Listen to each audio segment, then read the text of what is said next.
A reckless prince entered the sacred forest, seeking nothing but the thrill of the hunt, but what he didn't know was that the forest harbored a secret far older and more powerful than any royal bloodline. What happened next would change the course of his destiny, topple the kingdom he was meant to rule, and awaken a power he could never control. He thought he was merely hunting for glory, but instead, he was about to awaken the wrath of the sea itself. This would be the most dangerous game he ever played, and the beginning of his reckoning. What he didn't realize was that the woman he violated beneath the hidden waterfall was no ordinary maiden, but a creature of the deep, with the power to unravel his life with a single whisper. His arrogance would be his downfall. Just before we dive deeper into this epic tale, we'd love to know where you're watching from. If you're enjoying this story, don't forget to hit that subscribe button, because tomorrow, we've got an extra special story lined up for you, and you definitely won't want to miss it. The moon hung high in the sky, casting a pale glow over the dense Azam forest. The air was thick with the scent of wet earth and the soft rustle of leaves. Prince Jabari, heir to the Azam kingdom, galloped through the woods on his horse, his bow and arrows slung across his back. He had ventured deep into the heart of the forest, seeking to prove his strength to the people, to show them that he was more than just a prince born with privilege. But as the moonlight filtered through the trees, a strange sound reached his ears, a soft splash, like the gentle ripple of water. Curious and eager to explore, Jabari urged his horse forward, pushing through the underbrush until he arrived at the source of the sound. There, hidden beneath a thick canopy of trees, was a secret waterfall. The water cascaded from a high cliff, shimmering in the moonlight, pooling into a serene lake below. And standing in that water, as if she were part of the very stream itself, was a woman. Her skin glistened like liquid gold, her hair dark as the night sky, and her eyes gleamed with a mysterious, otherworldly beauty. She was bathing beneath the waterfall, unaware of Jabari's presence. Jabari's heart skipped a beat. His arrogance flared, and without a second thought, he dismounted his horse. He stepped closer, drawn to her, his mind clouded with desire. "Who are you, beautiful one?" he called out, his voice rich with confidence. The woman's head snapped up, her eyes locking onto his. A flicker of shock passed through her gaze, quickly replaced by a cold, calculating look. She took a step back, retreating into the water. "Leave me be, Prince Jabari," she warned, her voice soft, yet firm, like the calm before a storm. "I do not seek your company." But Jabari was not used to being rejected. He stepped closer, his eyes filled with lust and hunger. "I will not be denied," he sneered, ignoring her plea. Before she could escape, he reached for her, pulling her toward him with surprising strength. The woman struggled, but Jabari's grip was unyielding. He forced himself upon her, ignoring her cries for mercy. As the moment passed, she vanished beneath the water, her body disappearing into the depths with a swift, fluid motion. Jabari stood at the edge of the water, breathing heavily, a satisfied smirk on his face. He laughed to himself, the sound echoing through the empty forest. "Foolish woman," he muttered, turning to leave. But as he walked away, something strange happened. An icy chill began to creep up his spine, settling deep within his bones. The forest seemed to grow colder, and the very air felt as if it had turned to ice. His heart pounded in his chest as the chill spread throughout his body, making him tremble. That night, as he lay in his bed in the palace, trying to sleep off the strange sensation, a voice echoed through his dreams. It was soft at first, like the distant rumble of thunder, but it grew clearer with each passing second. "You will never be a man again," the voice whispered, sending a shiver through his body. Jabari awoke with a start, his heart racing. He felt an emptiness between his legs, a hollow, aching void where his manhood had once been. Panic gripped him as he reached down, but there was nothing there. His body, once full of strength and pride, now felt foreign to him. The weight of his arrogance and the memory of what he had done to the woman beneath the waterfall flooded his mind. Days turned into weeks, and weeks turned into months. Prince Jabari, now King Jabari, ruled the Azam kingdom with an iron fist, but a deep emptiness gnawed at him. He could no longer enjoy the pleasures he once had. His wives, once eager to bear him children, now whispered in hushed tones behind his back. The kingdom, too, had begun to question his strength. His people murmured that their king was weak, and his power was no longer what it had been. Jabari's heart ached with the weight of their doubt. He had everything, land, riches, and the throne, but without an heir, his legacy was in jeopardy. His mind constantly returned to the woman he had wronged beneath the waterfall. The chill he had felt that night had not left him. It lingered, haunting him, a reminder of his foolishness. One evening, as a fierce storm raged outside the palace walls, a figure appeared at the gates.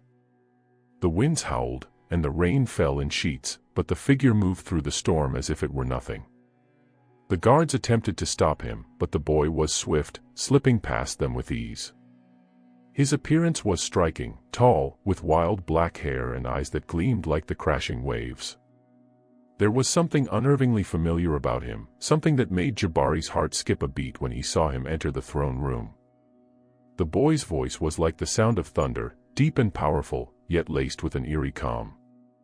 "I am here to claim what is mine," the boy declared, his gaze fixed on Jabari with an intensity that sent a shiver down the king's spine.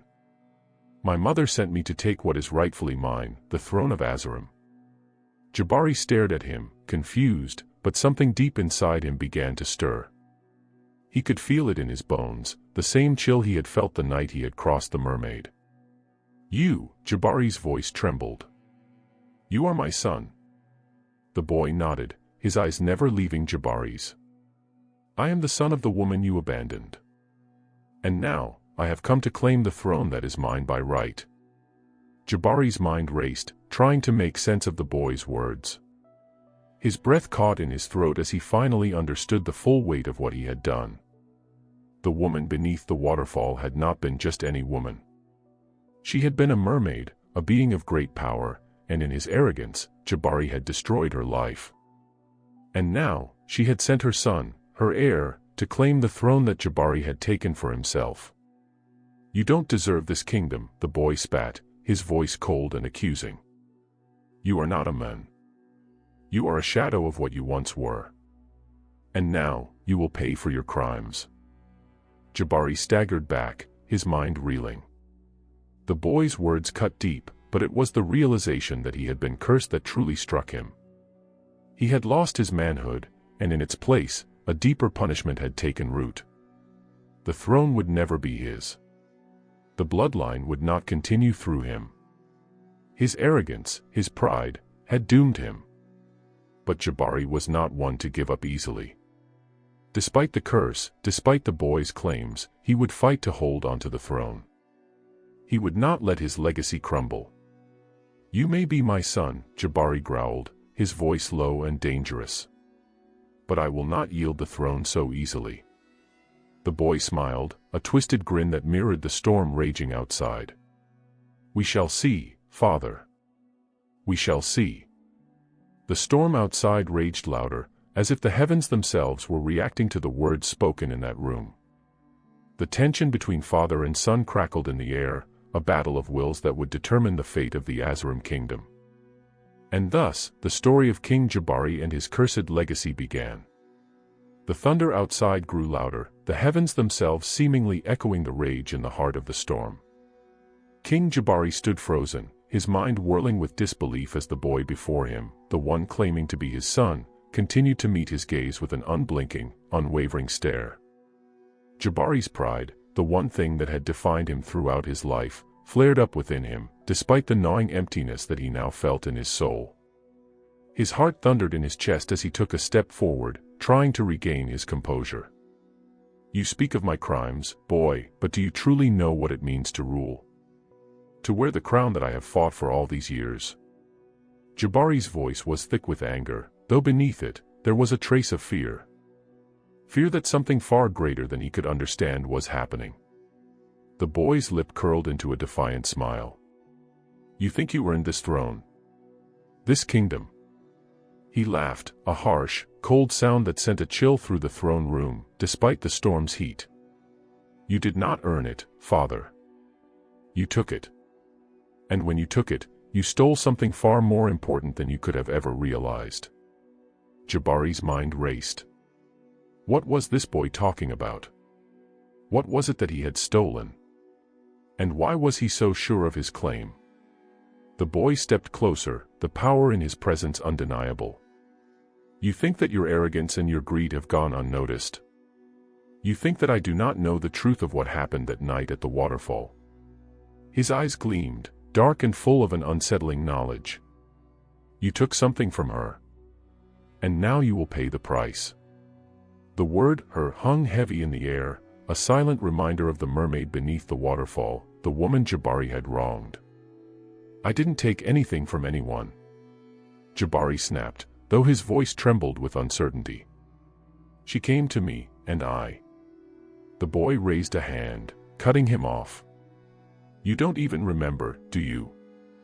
The curse she placed upon you was not just for the moment. It was for your soul, your very essence. And it has been festering inside of you ever since. You thought you could escape it. But now, you will see its true power. Jabari's chest tightened as the weight of the boy's words settled in. He had lived for years under the shadow of a curse, never fully understanding what had happened that night.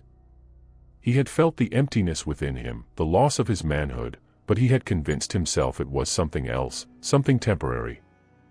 Now, standing before the boy, his own flesh and blood, the reality hit him with crushing force.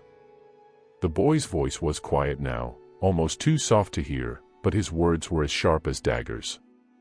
You will never be a true man again, father. And the throne? It is mine by right. I will take it from you, whether you like it or not. Jabari's mind spun, confusion, anger, and fear colliding in his chest. He had long been the king, no one had ever dared question his rule before. Yet now, this boy, this strange, powerful figure standing before him, had arrived to take what was his. His throne. His legacy. Everything he had built. But Jabari was not one to go down without a fight. His pride, even in the face of the curse that haunted him, flared like a flame. You dare challenge me, boy, he said, his voice low and threatening. I will not surrender my kingdom to you, no matter who your mother is. I am king of Azam. And you will learn to respect that. The boy's eyes narrowed. You still do not understand, do you? He said, his voice now sharp, his tone full of contempt. I do not seek your throne. I seek what you owe to my mother. You abandoned her. And now, you will face the consequences. Jabari could feel his heart racing faster, his pulse quickening as the boy's words hit him like a physical blow. What do you mean? What does she want from me? The boy's lips parted in a faint, bitter smile. She does not want anything from you. But the ocean does. The sea has always claimed what it is owed. And now, it is time for you to give back what you have stolen. Jabari's thoughts spiraled. He remembered the moment, the brief, twisted encounter under the waterfall. How could something so fleeting have caused such lasting consequences? And why had he never thought of the mermaid again, never considered the gravity of what he had done? He looked at the boy, his son, and saw the truth in his eyes. This child, with his strange power, was not merely a threat to his throne. He was the result of Jabari's hubris, the living embodiment of his sin. The realization hit him hard. There would be no escaping this. There would be no denying his guilt. The boy continued, his voice full of a deep, resonating power that seemed to come from the depths of the ocean itself. The storm outside. It is not just nature, Father. It is a warning. The sea is angry, and you cannot escape its fury. The throne you hold is a fragile thing. A mere illusion. The words echoed in Jabari's mind like a death knell. The storm outside, the boy's arrival, the curse, it was all connected. Everything had been set into motion the moment he had violated the mermaid. Jabari's knees buckled beneath him, and he collapsed onto his throne, the weight of his own misdeeds crushing him. For days, Jabari could not think clearly. His thoughts were consumed by the boy, his son, and the dark truth he had uncovered. The storm had not stopped since the boy's arrival, and it felt as though the world itself was unraveling before his eyes. The boy, whose name Jabari still did not know, had made his camp in the royal gardens. Each time Jabari attempted to speak to him, the boy would only give him a cold, emotionless glance. He had no intention of reconciliation or understanding. He had come for what was owed to him, and to his mother. Jabari knew he had to act. He had to regain control of his kingdom, or it would slip from his grasp forever. But how could he? The boy's power was undeniable, and the curse that had bound him seemed to be growing stronger by the day. Every moment that passed, Jabari felt more and more like a prisoner in his own body. Desperation clawed at him. He sent for his wisest advisors, the most powerful magicians and seers in the kingdom, hoping to find a solution. But no one could offer him the answers he so desperately needed. His wives, too, had begun to grow distant, whispering amongst themselves. The very air in the palace was thick with tension, as if everyone could sense the storm brewing, both outside and within. Jabari knew the time for action was coming, and he would have to make a choice between clinging to the throne that he had stolen or facing the reality that he had already lost it. But even as he prepared to confront his son, the darkness in his heart whispered one final, dangerous thought: could he still find a way to turn the tables? Could he find a way to reclaim his kingdom, his manhood, and his legacy? And so, the battle for the throne began, not just between father and son, but between a king and his own fate. Jabari, desperate and filled with a burning desire to reclaim his birthright, sought a solution from places even darker than the secrets he had already uncovered. The sea's fury had only worsened, the storm outside the palace growing in intensity as the days wore on. In the darkest hours of the night, a cloaked figure arrived at the palace gates. This figure was known only in whispers, a shadow among shadows, an ancient sorcerer who dealt in things better left forgotten. "I hear you seek power, King Jabari," the sorcerer's voice was low, almost a hiss. "I can help you, but it will cost you." Jabari, his mind clouded with the thought of regaining control, nodded eagerly. "I will pay any price." The sorcerer's eyes gleamed in the dim light. "Power, yes, but be warned, the price will be greater than you think. Do not seek to defy fate itself, for the sea is unforgiving." With no other option, Jabari agreed to the sorcerer's terms, unaware that in doing so, he was sealing his kingdom's fate. The price for regaining his power was steep, but would it be enough to reclaim the throne from his son? Would he be able to confront the curse and the storm, or was it already too late? The answers to these questions would soon be revealed. As the days passed, the storm outside the palace seemed to grow in intensity, as if mirroring Jabari's own growing desperation. The skies were filled with dark, swirling clouds that never seemed to part. The palace itself trembled, as if the very foundations of the kingdom were being tested. And then, one day, the storm stopped. The air grew still, and for the first time in weeks, the sun broke through the clouds. But it was not a moment of peace. It was a sign that something terrible was about to unfold. Jabari's mind raced. Had the sorcerer's magic worked? Had he truly reclaimed his power, or was this merely a brief respite before the final blow? The answer would come soon enough. Jabari's son, standing at the gates of the palace, waited. His eyes were dark, filled with the anger and pain that Jabari had caused. It was time for the final confrontation, the moment of reckoning. The throne of Azam would be claimed. But who would be left standing when the dust settled? Would Jabari fight to the bitter end, or would his son, his true heir, finally take his rightful place as ruler of Azam? The storm was over. And now, the real battle was about to begin. The silence that followed the storm was eerie. The once deafening roar of thunder had fallen to an unnatural quiet, as though the world itself was holding its breath. King Jabari stood at the entrance of the grand palace, staring down at the boy, his son, who stood before him like a figure of vengeance and destiny. The boy had not moved from his position at the gates, his eyes glowing with a quiet fury that seemed to echo the storm that had just passed. His stance was calm but resolute, his expression unwavering. Jabari's heart beat heavily in his chest. The throne, the power he had spent his entire life acquiring, felt increasingly distant as the minutes passed. His son, no, his true heir, had come to claim it, and despite his arrogance, despite the countless years he had spent ruling Azam, Jabari knew he was no longer in control. With every passing moment, the boy's power seemed to grow stronger, radiating from him like a force of nature. It was clear that the storm had not just been a tempest of wind and rain, it had been a reflection of the deep rift between father and son, a rift that could never be healed. Jabari, the boy's voice broke through the tension, dark and heavy like the waves crashing against the shore. Do you understand now? Do you see what you have done to this kingdom? To the people you were meant to protect? Jabari's eyes narrowed. He had always believed that his strength was his greatest asset, that his power, his rule, had been unassailable. But standing before his son, he felt small, trapped within the same walls of his own arrogance that had led to his downfall. The boy continued, his voice rising like the ocean at high tide. You took everything from me, from her. And now, you will give it back.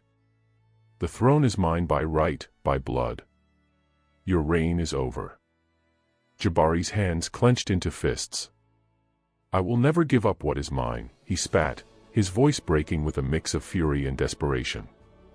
You are nothing but a child, a pawn in some twisted game of fate. I am king. I am the ruler of Azam. But as the words left his mouth, something inside him faltered. The storm outside had stopped, but the storm within him had only intensified. The boy, his son, had a power that Jabari could never match. A power that was not just physical, but spiritual, connected to the very forces of the sea itself. With a sharp, swift movement, the boy lifted his hand, and suddenly, the earth beneath their feet trembled.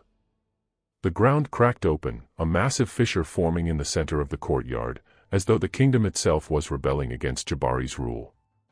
Jabari stumbled back, his eyes wide with shock as he felt the raw power emanating from his son.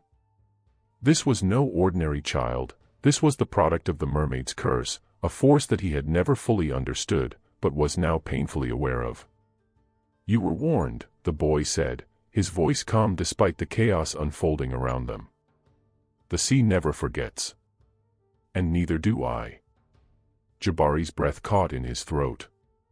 He had been so consumed by his own arrogance, so sure of his invincibility, that he had failed to recognize the true cost of his actions. The mermaid, the curse, and now his son, all of it had been part of a greater plan, one that he had never seen coming. I didn't know, Jabari whispered, the words tasting foreign on his tongue. I didn't know it would come to this. I was wrong. But it's too late now, isn't it? You've come to take everything from me. The boy's eyes softened, just for a moment, as though some small part of him still held onto the remnants of what might have been a father-son bond. But that moment passed quickly, replaced by the cold resolve of someone who had seen too much, someone who had suffered for too long. Not everything, the boy replied quietly. But I will take the throne. It is mine. And you will step down, Jabari. If not willingly, then by force. With those words, the boy raised his hand once more, and the ground trembled again. The skies above them darkened as though the heavens themselves were aligning against Jabari. The winds picked up, swirling around the palace like a violent whirlwind. Jabari's knees buckled, the weight of the curse and the boy's power bearing down on him. The throne he had once claimed so easily now felt like an anchor, dragging him into the depths of the ocean from which there was no return. Please, Jabari begged, his voice cracking. I have fought for this kingdom. I have protected it, built it, loved it. Don't take it from me. Don't take everything I have. But the boy only shook his head, his gaze steely and unyielding. You never understood what it truly meant to protect this kingdom, father. You thought it was about power. You thought it was about control. But it was about understanding the land, the people, the forces that govern this world. He paused, his voice growing cold.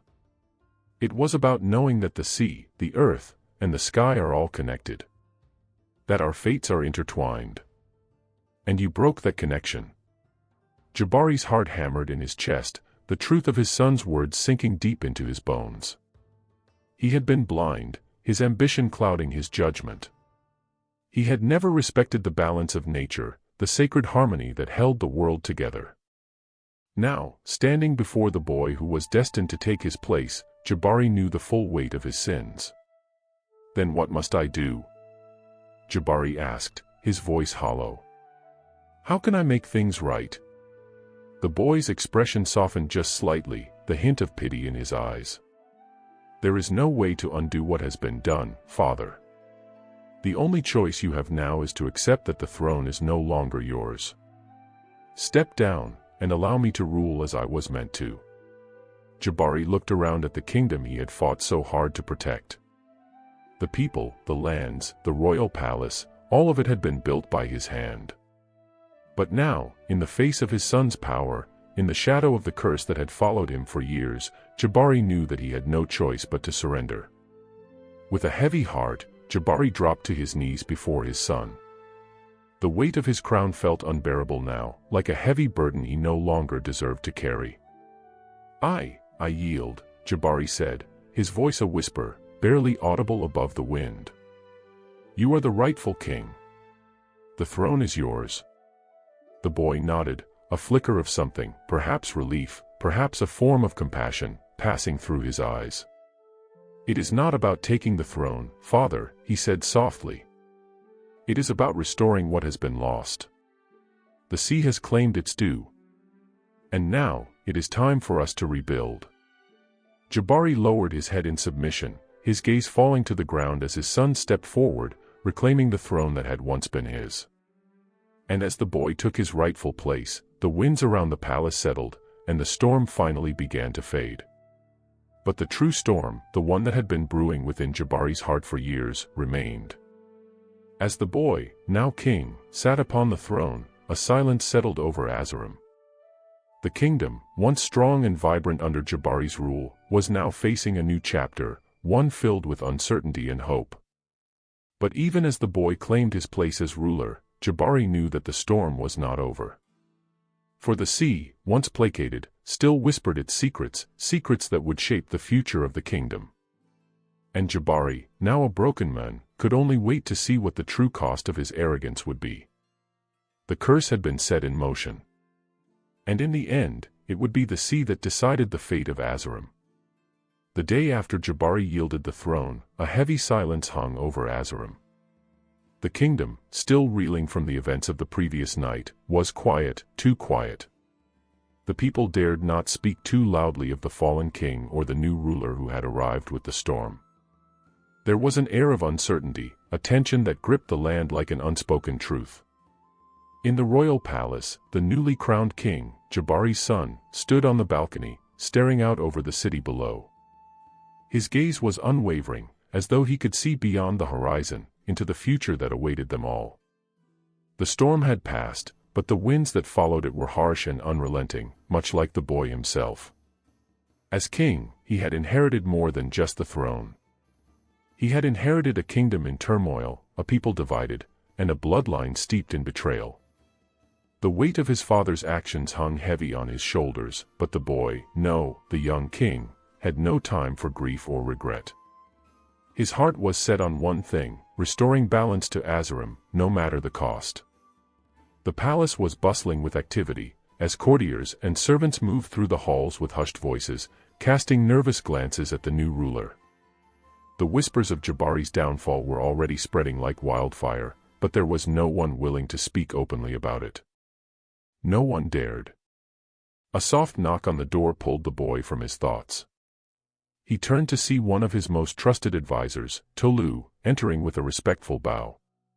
"Your Majesty," Tolu said, his voice steady but laden with the gravity of the situation. "There is news from the southern borders. The people are restless. They fear the change in leadership, and there have been rumors of dissent."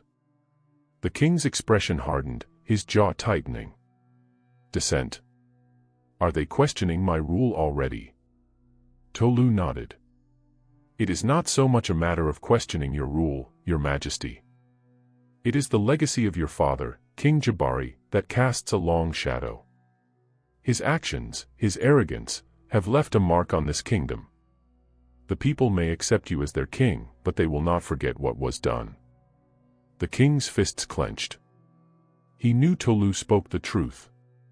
His father's reign had been marked by pride, greed, and a refusal to listen to the needs of the people. The king's rise had been swift, but it was built on the crumbling foundations of his father's mistakes. What do you suggest we do? The king asked, his voice low. We must show the people that you are different from your father, Tolu replied. We must prove that you are a king who will lead with compassion, who will restore the balance that was lost under Jabari's rule. It will take time, but you must earn their trust. The king nodded, his gaze turning once again to the horizon. The winds were still strong, but they were no longer a storm. They were a reminder of the forces that governed the world, a reminder that the kingdom was fragile, its fate hanging by a thread. I will not fail them, the king said, his voice firm. I will restore Azam to its former glory. And I will start with the people. Tolu gave a respectful bow, but his eyes betrayed his concern. Your Majesty, there is one more matter we must address. The mermaid. The king's heart skipped a beat. He had been avoiding the subject of the mermaid, of his mother, for days. Her presence, though ever present in the whispers of the wind, was not something he could face so easily. She was the source of his power, the reason for his existence, and the reason for his claim to the throne. But she was also a reminder of the curse that had shaped his life. The mermaid, the king repeated, his voice tinged with unease. Tolu hesitated. There are rumors that she is not content. That she has returned to the sea, angry and vengeful. They say she has sent a warning, one that no one dares ignore. The king stiffened. He had heard the stories, the whispers of his mother's fury. She had given him life, but she had also cursed him, cursed his father, cursed his bloodline. The mermaid's power was not something to be taken lightly, and the boy knew that if she was truly angry, there would be no stopping her. I must speak with her, the king said, his decision clear. I must understand what she wants, what she demands. Tolu's eyes widened with alarm. Your Majesty, I must warn you. The mermaid is not someone to be trifled with. She is a force of nature, a being beyond our understanding. To seek her out is to risk everything. I have nothing left to lose, the king said coldly. I will face her, and I will settle this once and for all. Tolu opened his mouth to protest but thought better of it. The king's decision was final, and there was no convincing him otherwise. The king turned away from the balcony, his gaze fixed on the sea that lay beyond the city. The ocean stretched out before him, its waves crashing against the shore like the beating of his own heart. Somewhere beneath the depths, his mother, the mermaid, waited. And soon, he would face her. As he walked toward the chamber where his advisors had gathered, a thought gnawed at him. His father's legacy had led him here, but his own path would not be defined by Jabari's mistakes. He would carve his own way, no matter the cost. And so, with his decision made, the king prepared to face the ocean. It would not be a simple journey, and the consequences of his actions were unknown, but he was ready to face whatever awaited him. After all, he was the son of the mermaid, heir to the throne of Azam, and he would not be swayed by fear. The sun had barely risen when the king left the palace behind, his determination set like stone. A small party of trusted guards accompanied him, but none knew the true purpose of the journey. They had been told only that their king sought answers, answers that could not be found in the palace. The journey to the sea was long, and the land was thick with the scent of rain and earth. As they neared the coast, the air grew heavy with the salt of the ocean, the winds picking up as though aware of their arrival. The king could feel the tension in the air, the knowledge that the mermaid was close, waiting for him. They reached the edge of a cliff that overlooked the endless expanse of water, the waves crashing against the rocks below with an intensity that seemed to echo the king's heart. It was here, at the edge of the world, that he would face his fate. "Your Majesty," one of the guards said quietly, "it is not safe to go further. The sea, it calls to you." The king ignored the warning, stepping closer to the edge of the cliff, his eyes searching the water below. There, in the depths, he knew she waited, his mother, the mermaid. "Come to me," the king called into the wind, his voice strong. "I seek your counsel, and I demand your answers." For a moment, there was nothing but the crashing of waves and the sigh of the wind. Then, as if summoned by his words, the water below began to churn, swirling in a hypnotic dance. The sea seemed to come alive, its surface shimmering with an eerie glow. And then, rising from the depths, a figure appeared. Her skin glowed with the light of the moon, her hair flowing like liquid silver. Her eyes, those eyes, burned with the fury of the sea, and her voice echoed through the air, carrying a weight that made the very earth tremble. "Jabari's son," she said, her voice as cold and deep as the ocean itself. "You seek answers, but you already know the truth. You are my son. And now, the sea will claim what is rightfully mine." The king stood tall, his gaze unwavering. "I came to face you, to understand the cost of my birth. But I will not let you claim my kingdom. Azam is mine by blood. By right." The mermaid's laugh was like the roar of thunder. "Blood. Right. These words mean nothing. The throne you seek will never be yours.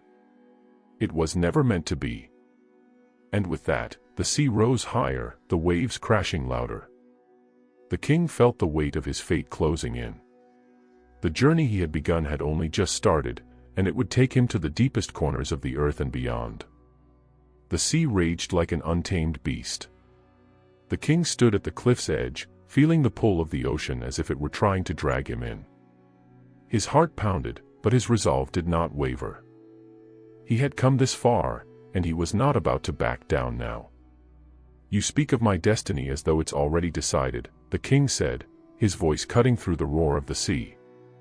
"But I am the ruler of Azam. I claim this throne, not you, not anyone else."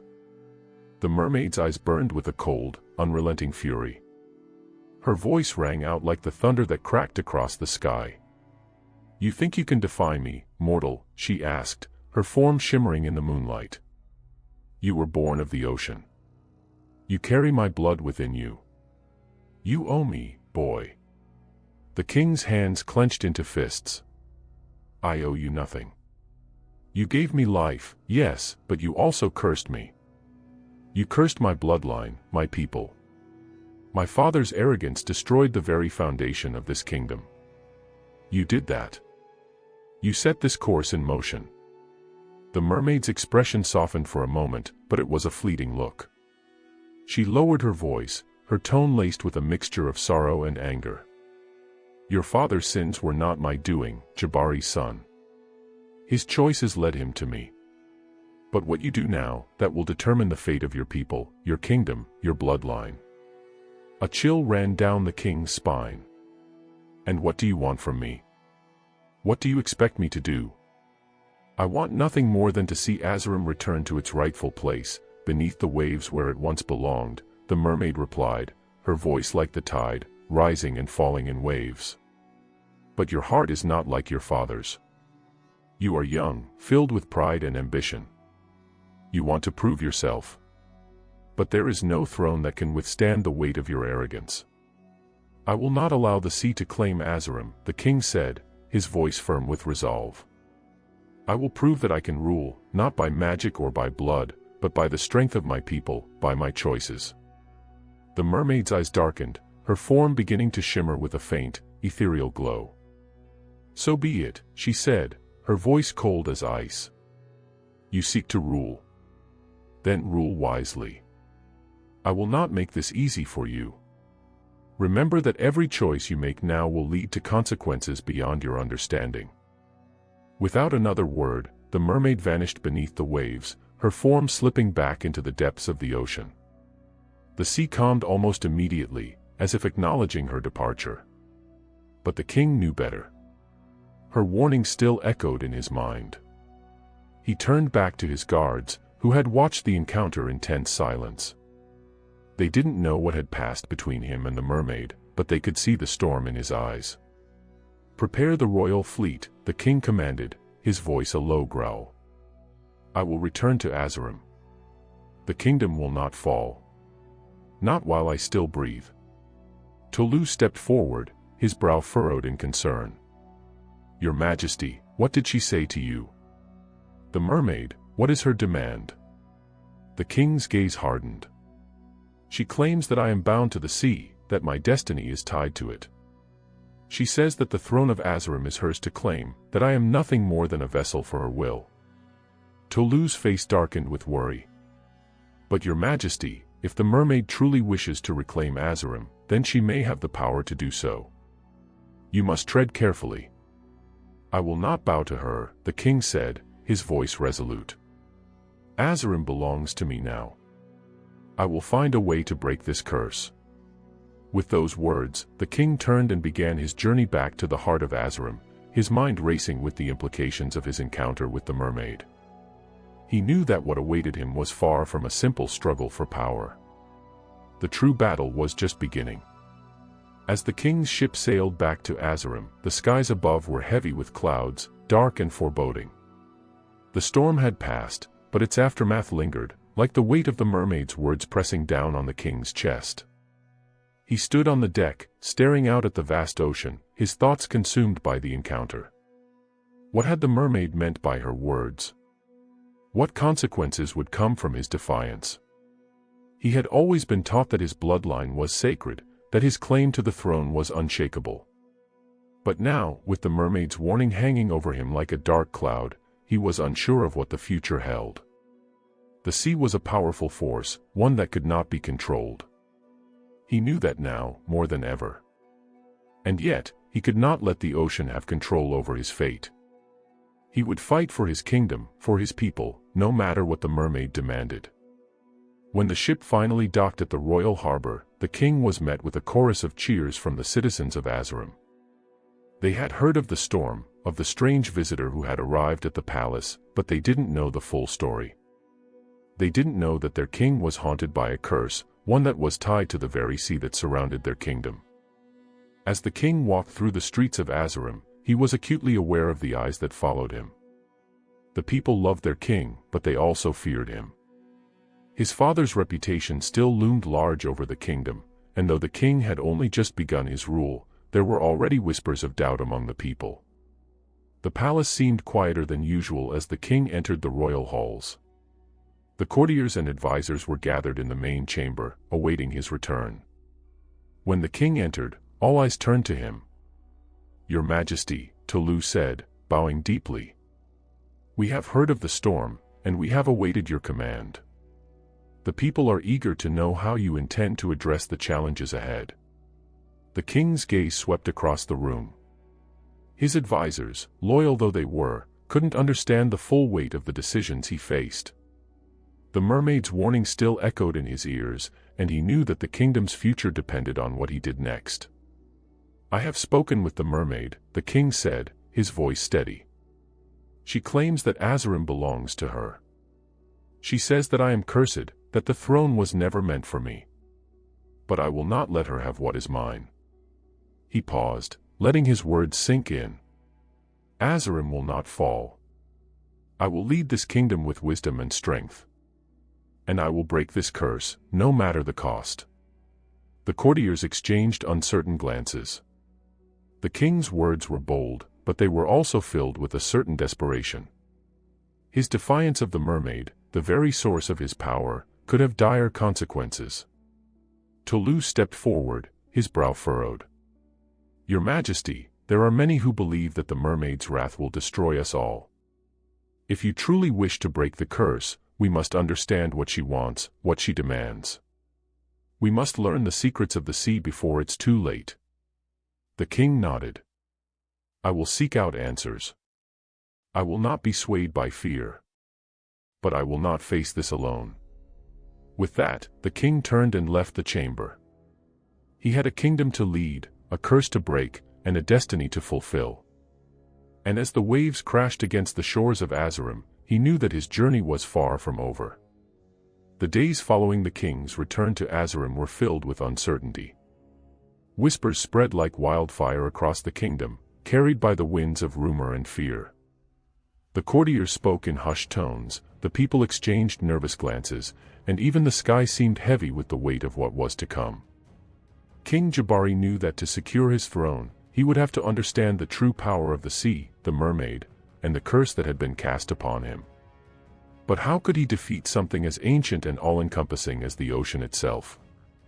He stood on the balcony of his palace, gazing out at the vast expanse of water that stretched beyond the horizon.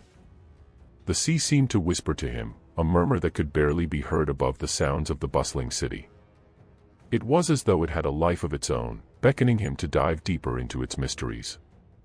In the days that followed, the king sought counsel from the wisest of his advisors, and it was the elder Mermaid, a woman with knowledge of the old ways, who spoke of a path that could lead him to the answers he sought. "There is an ancient temple," Mermaid said one evening, her voice low and mysterious, hidden deep within the heart of the jungle. "It is said to be a place of great power, where the spirits of the ocean and the sky speak to those who dare to listen. There, you may find the answers you need, my king." The king's interest peaked. "A temple? And you believe it holds the answers to the curse?" "I do not know," Mermaid replied, her eyes flickering with something more than doubt. "But it is said that only those who truly seek the truth will find what they are looking for.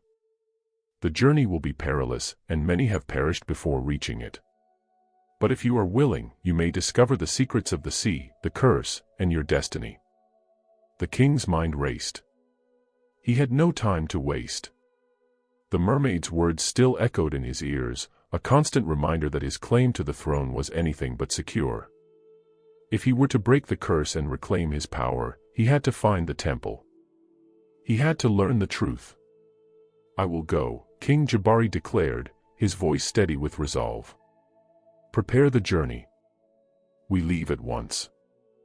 The news of the king's decision spread quickly, and soon, the streets of Azam were abuzz with rumors of his quest. The people were both frightened and hopeful, unsure whether the king's boldness would lead to salvation or ruin.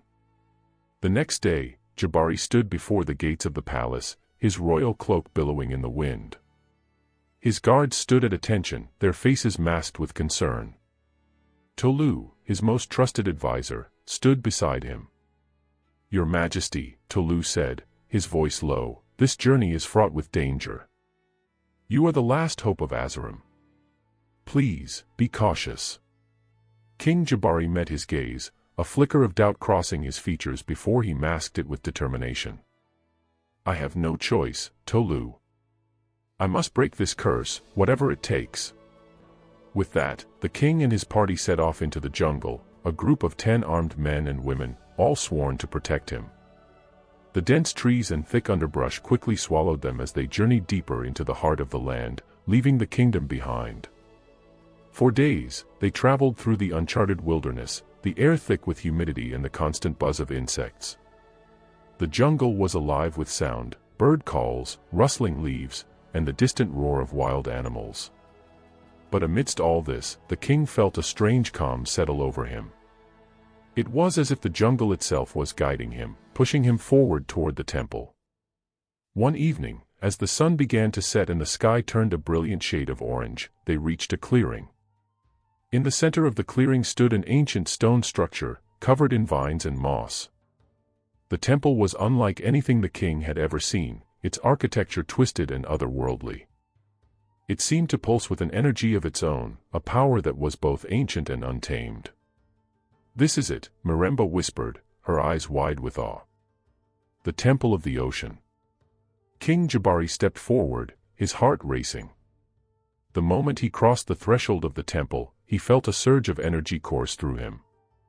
It was as if the very earth beneath his feet was alive, and the air around him hummed with a strange power. Inside the temple, the walls were adorned with intricate carvings, depictions of the sea, the sky, and creatures that seemed to swim between the two. In the center of the temple was a large pool of water, its surface still and dark, reflecting the light of the torches that lined the walls. Miremba approached the pool and knelt beside it. "This is the source," she said softly. "It is said that the spirits of the ocean will appear to those who seek them here. You must ask the right questions, King Jabari, if you wish to find the answers you seek." The king stepped forward, his eyes fixed on the pool. He could see nothing but the reflection of his own face, pale and drawn in the still water. But then, something shifted beneath the surface. The water rippled, and a figure began to emerge. At first, it was just a shadow, but then it became clearer, a woman, her form glowing with an ethereal light. Her skin shimmered like the surface of the sea, and her eyes burned with the same fiery intensity that Jabari had seen in the mermaid. It was her, the mermaid. "You have come," she said, her voice echoing through the temple. "You have come to ask for my help, to break the curse that binds you. But know this, mortal, there is a price to pay for everything. Even for your throne." King Jabari felt a cold chill run down his spine, but he did not flinch. "I am here to ask the truth," he said, his voice steady. "Tell me how I can break the curse. Tell me what I must do." The mermaid's eyes gleamed with a knowing smile. "You wish to undo the consequences of your arrogance, but what you seek may not be what you truly need. The curse can only be broken when you understand the balance between pride and humility. You must confront your past and the choices that led you here, for only then will the path be clear." The king's heart pounded in his chest. The mermaid's words were cryptic, but they were clear enough. He had to confront his past, his mistakes, his arrogance, and only then could he hope to find a way to break the curse. But as the mermaid began to fade back into the depths of the pool, her final words echoed in the king's mind. "Remember, Jabari, the ocean never forgets." The moon hung high in the sky, casting its soft silver light upon the jungle. The air was thick with the scents of damp earth and night-blooming flowers. The stone walls of the ancient temple were silent, as if holding their breath, waiting for King Jabari to come to terms with the revelation that had been laid before him. The mermaid's cryptic words echoed in his mind, a constant hum that threatened to drown out his thoughts. The ocean never forgets. What did she mean by that? What price would he have to pay to break the curse? And what past was he supposed to confront? He stood motionless in the center of the temple, staring at the still, dark water where the mermaid had disappeared. His heart raced in his chest, the weight of his past actions pressing down on him like an unbearable burden. His arrogance, his treatment of the mermaid, his disregard for the consequences of his actions, all of it had led to this moment. Tolu, ever watchful, approached the king cautiously. "Your Majesty, are you well?" he asked, his voice low. Jabari turned to face him, his expression unreadable. "I must face the past, Tolu," he said, his voice filled with determination. "I cannot escape it any longer." Tolu nodded, though his eyes were filled with concern. "But, sire, the curse, how will you break it?" The mermaid spoke of balance, of humility. "We have come this far, but what lies ahead?" "I don't know," the king replied, his voice softening. "But I must find out. I cannot rule with a hollow heart. I cannot be a king if I am not whole. I will face what I've done, no matter the cost." As they left the temple and began the long journey back to Azam, Jabari's thoughts were consumed with the mermaid's words. The ocean never forgets. He could feel the weight of her gaze upon him, as if she were watching from the depths, waiting for him to take the first step toward redemption. Back in the kingdom, the storm had passed, but the unrest remained. The people of Azam were on edge, their once loyal king now a subject of whispers and fear. The rumor of a mysterious boy, who had arrived with the storm, was all anyone could talk about. It was said that the boy had eyes that mirrored Jabari's own, a strange and unsettling reflection that had caused even the king's most trusted advisors to question their loyalty.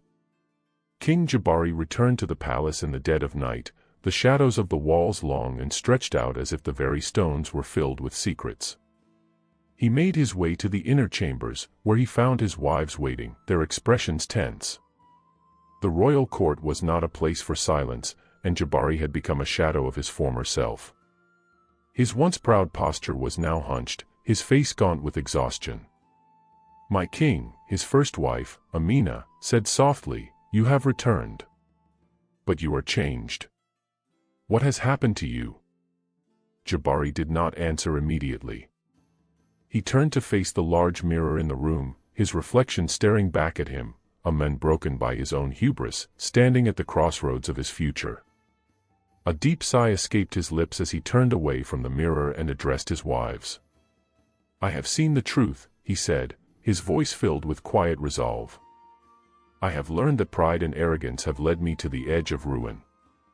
And the ocean never forgets." Amina exchanged a worried glance with the others, her brow furrowing. "What does that mean, my king?" she asked cautiously. "You speak as though you have seen something terrible." "I have," Jabari replied. "I have learned that the curse that binds me can only be broken when I confront my past. When I understand what I have done and seek redemption." His words hung in the air, heavy with the weight of what he was about to reveal. His wives were silent, waiting for him to continue. They had always known that their king's pride had been his greatest weakness, but they had never imagined that it would bring about such consequences. "I must find the boy," Jabari continued. "The one who came with the storm. His eyes, they are like mine. He is my son." The words hit like a thunderclap. Amina's eyes widened in shock, her hand instinctively reaching for her throat. "Your son," she whispered, unable to believe what she had just heard. "Yes," the king said, his voice low and solemn. "The mermaid sent him to claim what is hers, the throne. And I must meet him, confront the reality of my actions. I must face the consequences of abandoning her." The next day, King Jabari summoned the boy to the palace, his heart heavy with the knowledge of what he was about to face. As the child entered the throne room, Jabari was struck by the striking resemblance to himself. The boy's dark skin, the same rich brown as Jabari's own, and the eyes, those eyes that mirrored the depths of the sea, as if the ocean itself had returned to claim what was rightfully hers.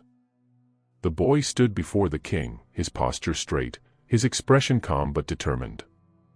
He was no more than 12 years old, but there was an oldness to him, an ancient wisdom that seemed to radiate from his very being. "You are my son," Jabari said, his voice thick with emotion. "The son of the mermaid. The one I abandoned." The boy nodded, his eyes filled with the deep sorrow of the ocean. "I am Azura's son.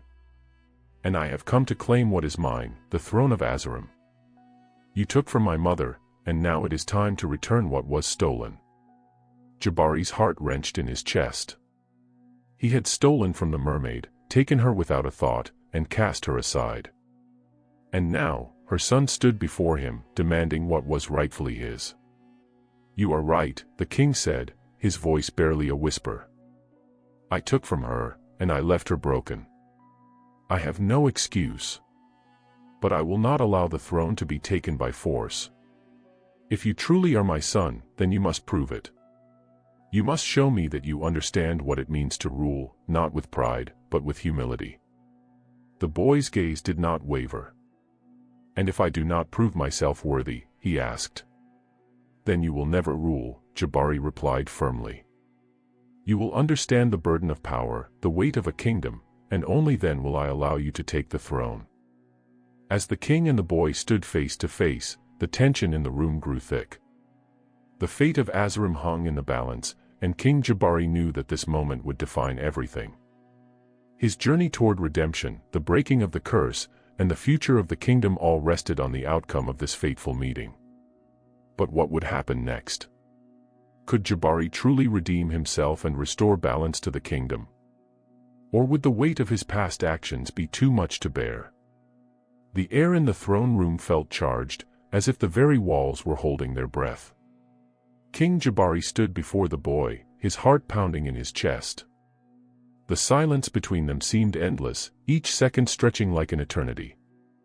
The boy's unwavering gaze locked with his, the sea in his eyes deep and unfathomable, carrying with it the weight of the ocean's ancient wisdom. "I am not here to claim your throne by force, King Jabari," the boy said, his voice calm but filled with the same unshakable strength that had marked the mermaid's words. "I have come to test you. To test your heart.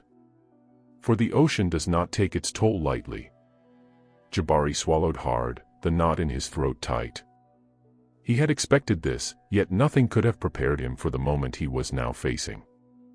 His son, his flesh and blood, stood before him, bearing the power of the ocean in his very being, and Jabari knew he had to prove himself worthy. "The ocean will never forget," the boy continued, his eyes narrowing as if he could see through the king's soul. "It remembers everything, the betrayal, the abandonment, the arrogance. But it also remembers those who seek redemption. It is not too late for you, King Jabari. But you must prove you have learned what it means to be a man." The king's breath hitched. "How do I prove myself to you?" Jabari asked, his voice rough, stripped of the arrogance that had once defined him. The boy stepped forward, his feet barely making a sound on the cold stone floor.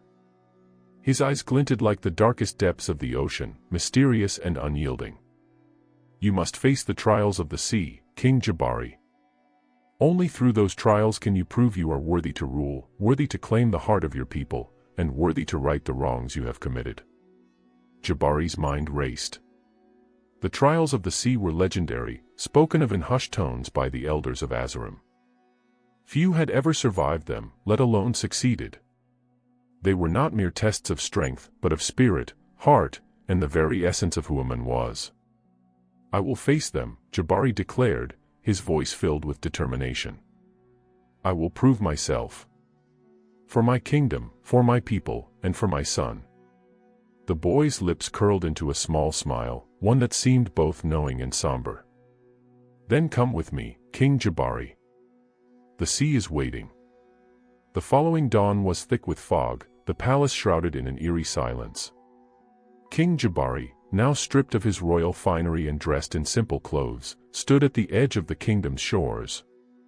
The winds were calm, the sea unusually still, as though holding its breath in anticipation.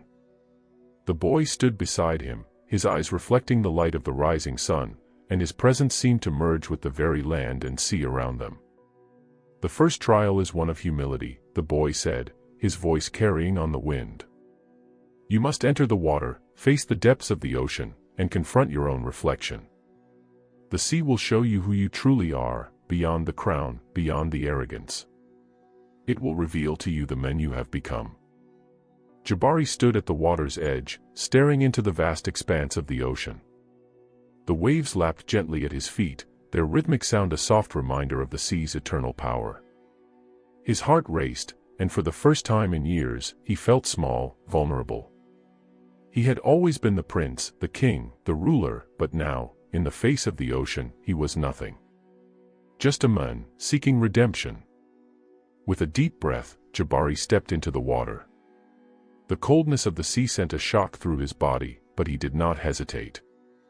He waded deeper, his feet sinking into the soft sand beneath him, the water rising higher and higher until it reached his waist.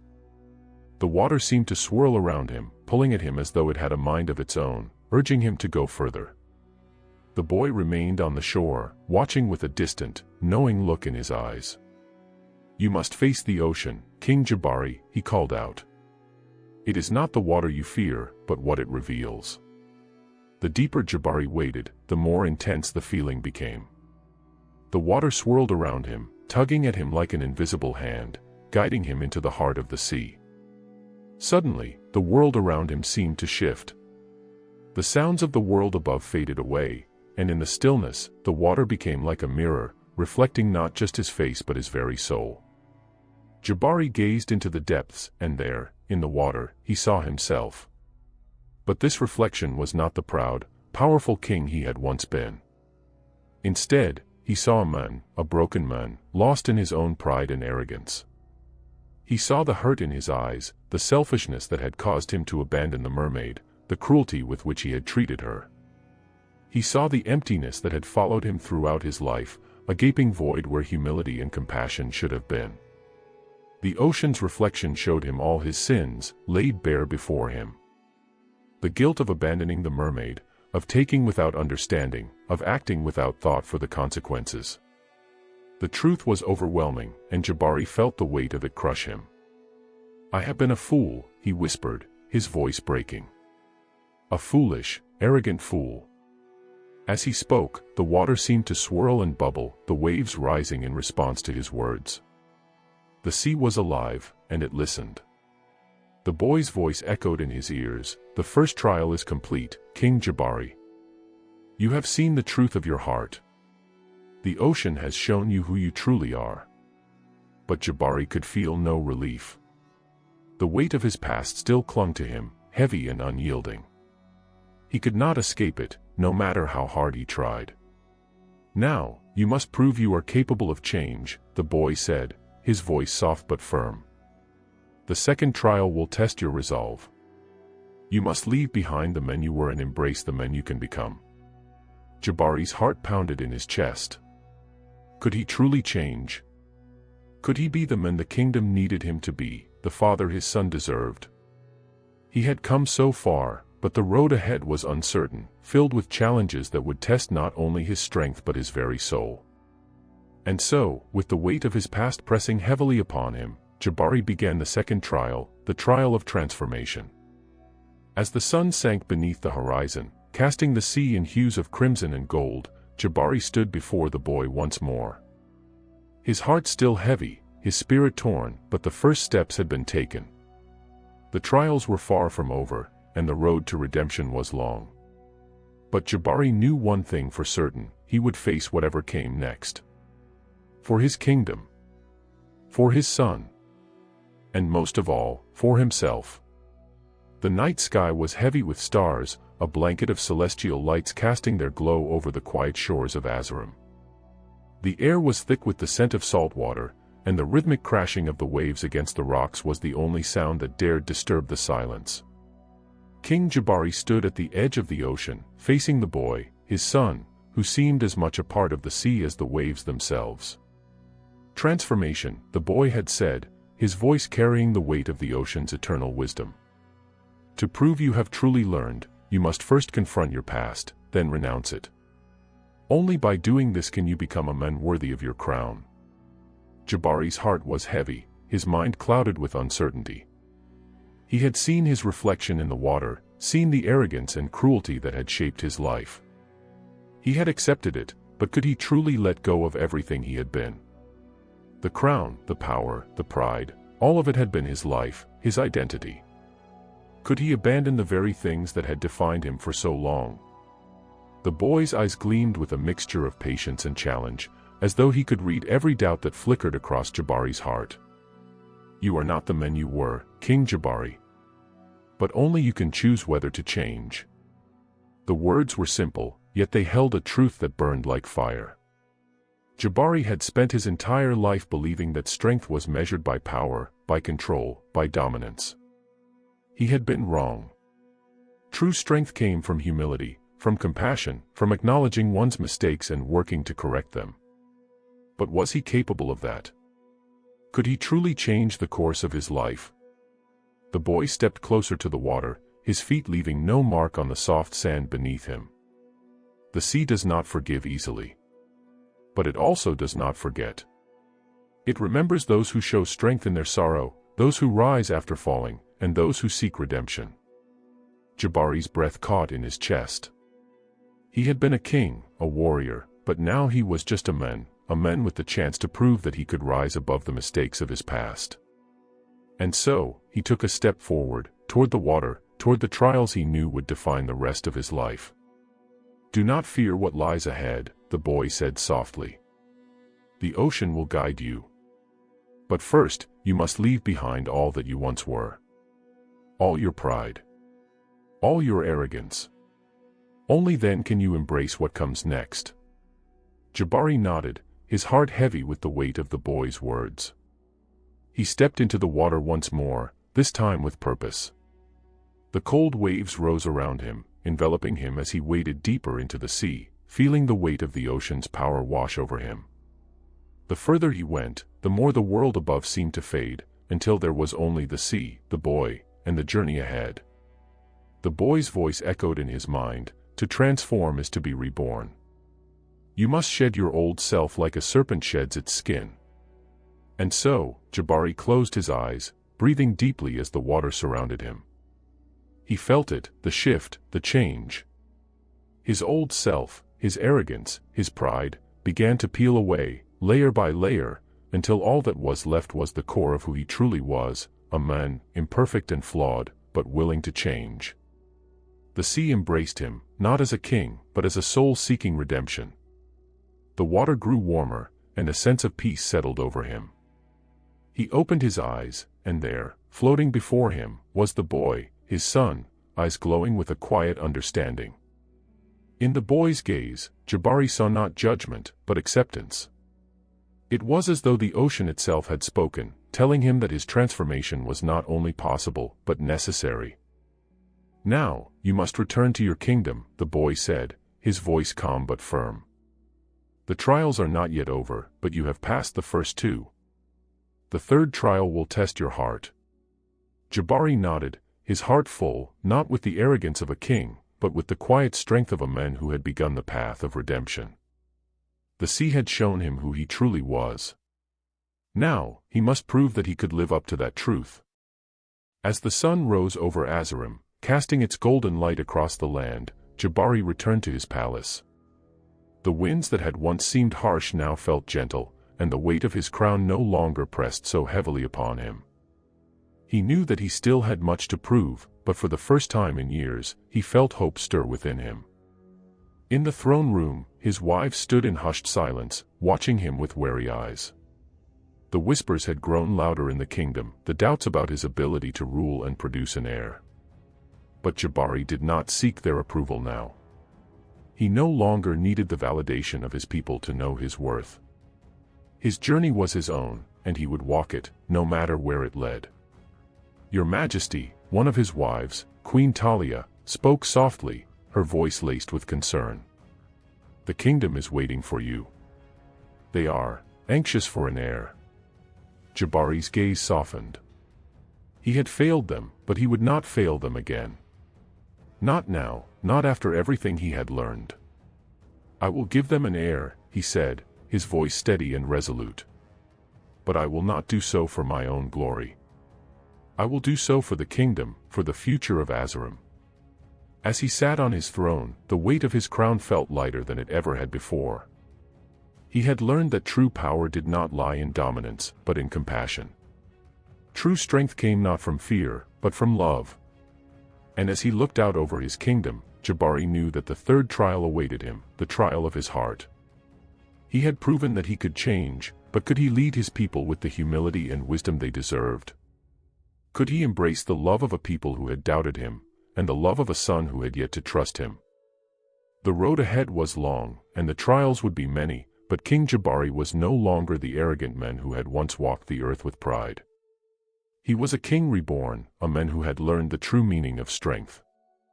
And as the winds of change swept across Azam, Jabari knew that his journey was far from over.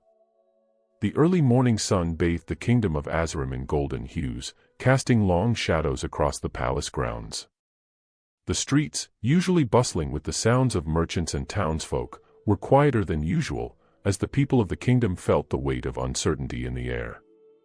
King Jabari's return from the sea had sparked whispers among the people, and though some looked upon him with new hope, others remained skeptical of his transformation. In the throne room, Jabari sat, his back straight, his eyes fixed on the grand doors before him. His heart still bore the echoes of the trials he had endured, the lessons learned from his past, but the third trial, the trial of his heart, loomed before him. Could he truly rule with love and humility, or would his old self rise again, demanding to be heard? Queen Talia entered the room, her presence commanding yet gentle. Her eyes, usually sharp and calculating, softened when they landed on Jabari. You look different, she said quietly, taking a step closer. There is a calmness in you that wasn't there before. Jabari nodded, a faint smile touching his lips. I have changed. But the hardest part is yet to come. Talia studied him for a moment, her brow furrowing. What do you mean? The third trial, Jabari said, his voice low. It is not just about me. It is about the kingdom. About them, our people. I must prove that I can lead them with more than just the strength of my crown. Her expression softened, but there was still a flicker of doubt in her eyes. You've always been a king who ruled with power, Jabari. But now, she hesitated. Now, you must prove you can rule with a heart open to all. Jabari's eyes darkened slightly, a shadow crossing his face. That is what I fear. I have led with pride, with arrogance, but I have never led with love. I must change that. But first, he paused, looking at the door that led outside to the kingdom. I must face the people. Talia nodded, though she seemed hesitant. They will follow you, Jabari, if you prove yourself worthy. But they need to see it, they need to see the men you are becoming. With a deep breath, Jabari rose from his throne. Then I will show them. The grand square of Azam was filled with people from all corners of the kingdom, their faces a mix of hope and skepticism. Merchants stood behind their stalls, children played in the streets, and elders whispered among themselves. The palace guards, usually stern and unwavering, stood at attention, but even they seemed to sense the tension in the air. The kingdom was holding its breath, waiting for their king to step forward. Jabari walked out onto the balcony, the cool breeze tousling his hair. The crowd fell silent as his presence filled the square. They had seen him before, the arrogant prince who had demanded respect, the king who had ruled with strength and fear. But today, he was different. He stood tall, his heart pounding in his chest. The eyes of the kingdom were upon him, and this was his moment. This was his chance to prove that he had truly changed. My people, he began, his voice clear and strong, but there was a softness to it, a humility that had not been there before. I have come before you today, not as your king, but as one who seeks to lead you with a heart open to your needs, your desires, and your hopes. The crowd stirred, murmurs rippling through the gathered masses. Some were shocked, others skeptical, but all were listening. For too long, I have ruled with pride. For too long, I have sought to prove my strength, to command your respect. But I have come to understand that true strength is not found in dominance, nor in fear, but in love. Love for this kingdom, love for each of you, and love for the future we will build together. Jabari's gaze swept over the crowd, his eyes meeting those of the elders, the merchants, the children. I have wronged you, and I ask for your forgiveness. I will not hide behind my crown any longer. I will lead with humility, with care, and with the knowledge that I am not above you. We are all part of this kingdom, and together, we will rise. The silence that followed was heavy, as if the very air itself was holding its breath. The people were unsure of what to make of his words. Could it be true? Could this truly be the same Jabari who had once ruled with an iron fist? It was then that a voice rang out from the crowd, an old woman with silver hair and wise eyes. She stepped forward, her voice trembling but strong. You speak of love, King Jabari. But love is not something that can be given with words alone. It must be shown through actions. Jabari nodded, his heart aching with the weight of her words. You are right, he said, his voice steady. Words alone will not change anything. But I promise you, I will show you my love through my actions. I will show you that I am worthy of your trust. The old woman studied him for a moment, her gaze unwavering. Then, slowly, she nodded. We will see, King Jabari. We will see. And with that, the crowd began to stir once more, some with hope, others with doubt, but all with a newfound curiosity. Jabari knew that the road ahead would be long and difficult, but he was no longer afraid. The third trial had begun, and he would face it with courage, with humility, and with a heart open to his people. As the sun dipped below the horizon, casting the kingdom in a warm, golden glow, Jabari returned to the palace, his heart heavy but hopeful. He had faced the people, but now he faced the greatest challenge of all, earning their trust, proving that his transformation was real, and showing that he could lead them with love. Queen Talia was waiting for him in the palace gardens, her gaze soft but knowing. "How did it go?" she asked, her voice quiet. Jabari sighed, his shoulders heavy. "I think they are beginning to believe me. But it will take time. Love is not easily given, and trust is even harder to earn." Talia stepped closer, placing a hand on his arm. "You have already taken the first step, Jabari. The hardest part is over. Now, you must prove yourself with every action you take." Jabari looked at her, his eyes filled with a quiet resolve. "I will, Talia. I will prove to them, and to myself, that I can be the king they deserve." And as the stars began to twinkle in the sky above, Jabari knew that the true trials were only just beginning. The road ahead was uncertain, and the future of Azam was still shrouded in mystery. But with every step, Jabari would walk with love in his heart, determined to be the king his people needed. The moon hung low in the sky, casting its silvery light across the kingdom of Azam. The stillness of the night was broken only by the gentle rustling of leaves in the wind. Yet, for King Jabari, there was no peace to be found in the quiet of his palace chambers.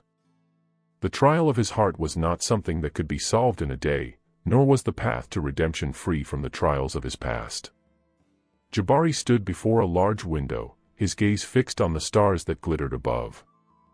They seemed so distant, so untouchable, much like the kingdom he had once ruled with an iron fist. Now, as the leader of Azam, he felt the weight of his decisions more than ever. There was so much left to do, so much to prove. His transformation, though significant, had only just begun. And the voices of doubt, both from within and from the kingdom, still echoed in his mind. "Are you truly ready to change, Jabari?" he asked himself softly, his reflection staring back at him in the glass. "Or are you simply afraid of the consequences of your actions?" The sound of footsteps behind him caused him to turn. Talia entered the room, her eyes thoughtful, her expression softer than it had been in recent days. "I see the weight of the crown is heavy on your mind," she said gently, her voice a balm to his troubled soul. Jabari sighed, rubbing his hand over his face. "It's more than that, Talia. It's the weight of everything I've done. The choices I made, the people I hurt. I'm trying to change, but sometimes it feels like my past is too heavy to shake off." Talia stepped closer, placing a hand on his shoulder. "Your past will always be a part of you, Jabari.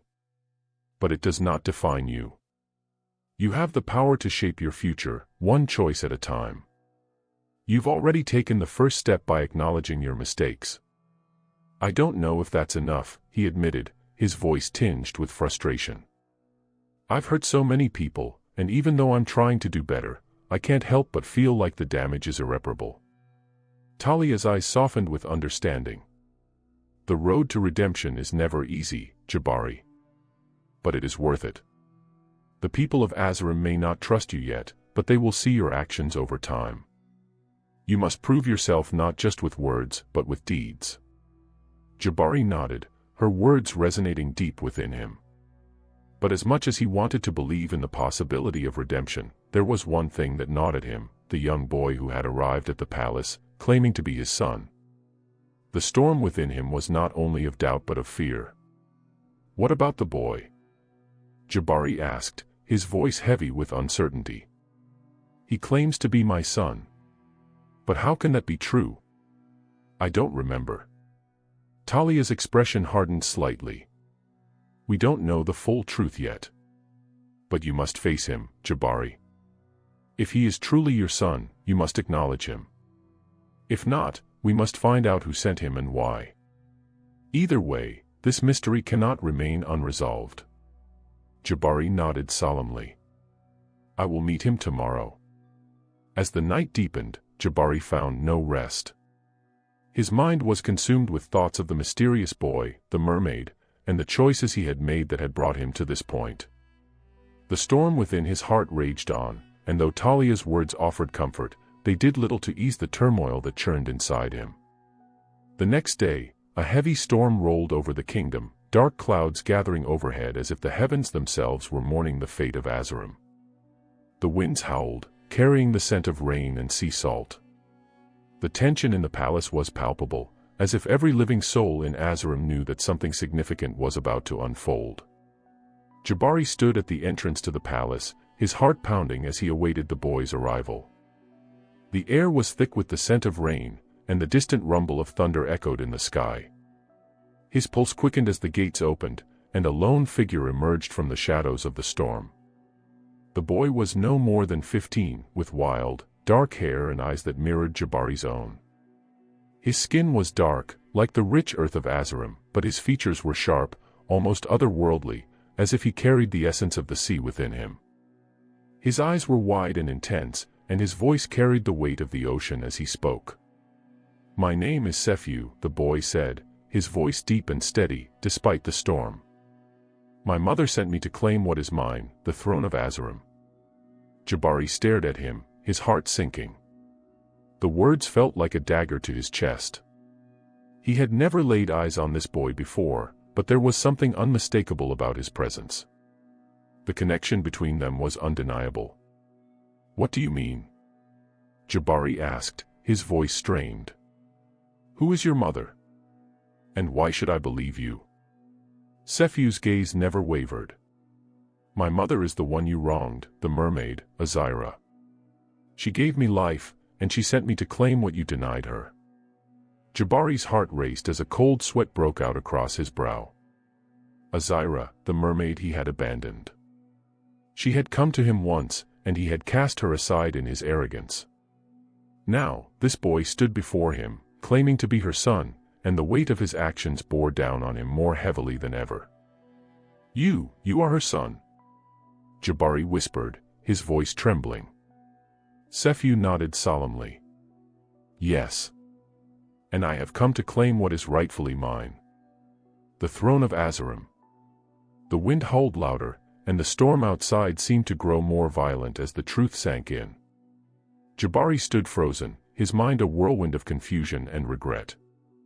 He had thought his past was behind him, but now it had come crashing back in full force. "Why should I believe you?" Jabari asked, his voice harsh, but the doubt in his eyes was clear. "How do I know you are not lying?"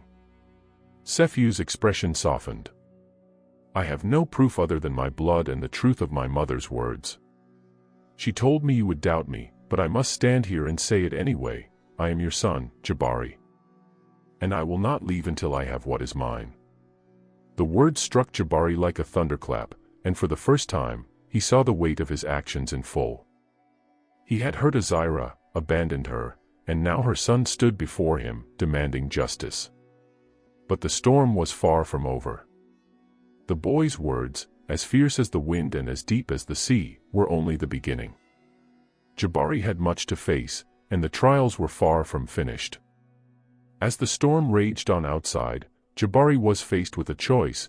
Would he accept the consequences of his past and acknowledge this boy as his son, or would he reject him, as he had once rejected Azam? The decision was his, and it would determine the future of Azam. But one thing was clear: the trials were far from over, and the kingdom was about to face a storm unlike any they had ever known. The storm outside showed no signs of abating. The winds howled like wolves in the night, their cries rising above the crackling of thunder. The tension inside the palace mirrored the tempest outside, and Jabari felt like he was caught in the middle of a fierce battle, a battle that threatened to consume him entirely. He stood face to face with Sephiu, the boy who claimed to be his son. The weight of the boy's words lingered in the air, thick with an undeniable truth. Jabari's heart raced, his mind struggling to make sense of the reality unfolding before him. Azam, the mermaid, had sent this boy to claim the throne of Azam, his throne. Sephiu, with his striking resemblance to Jabari, seemed as unyielding as the storm itself.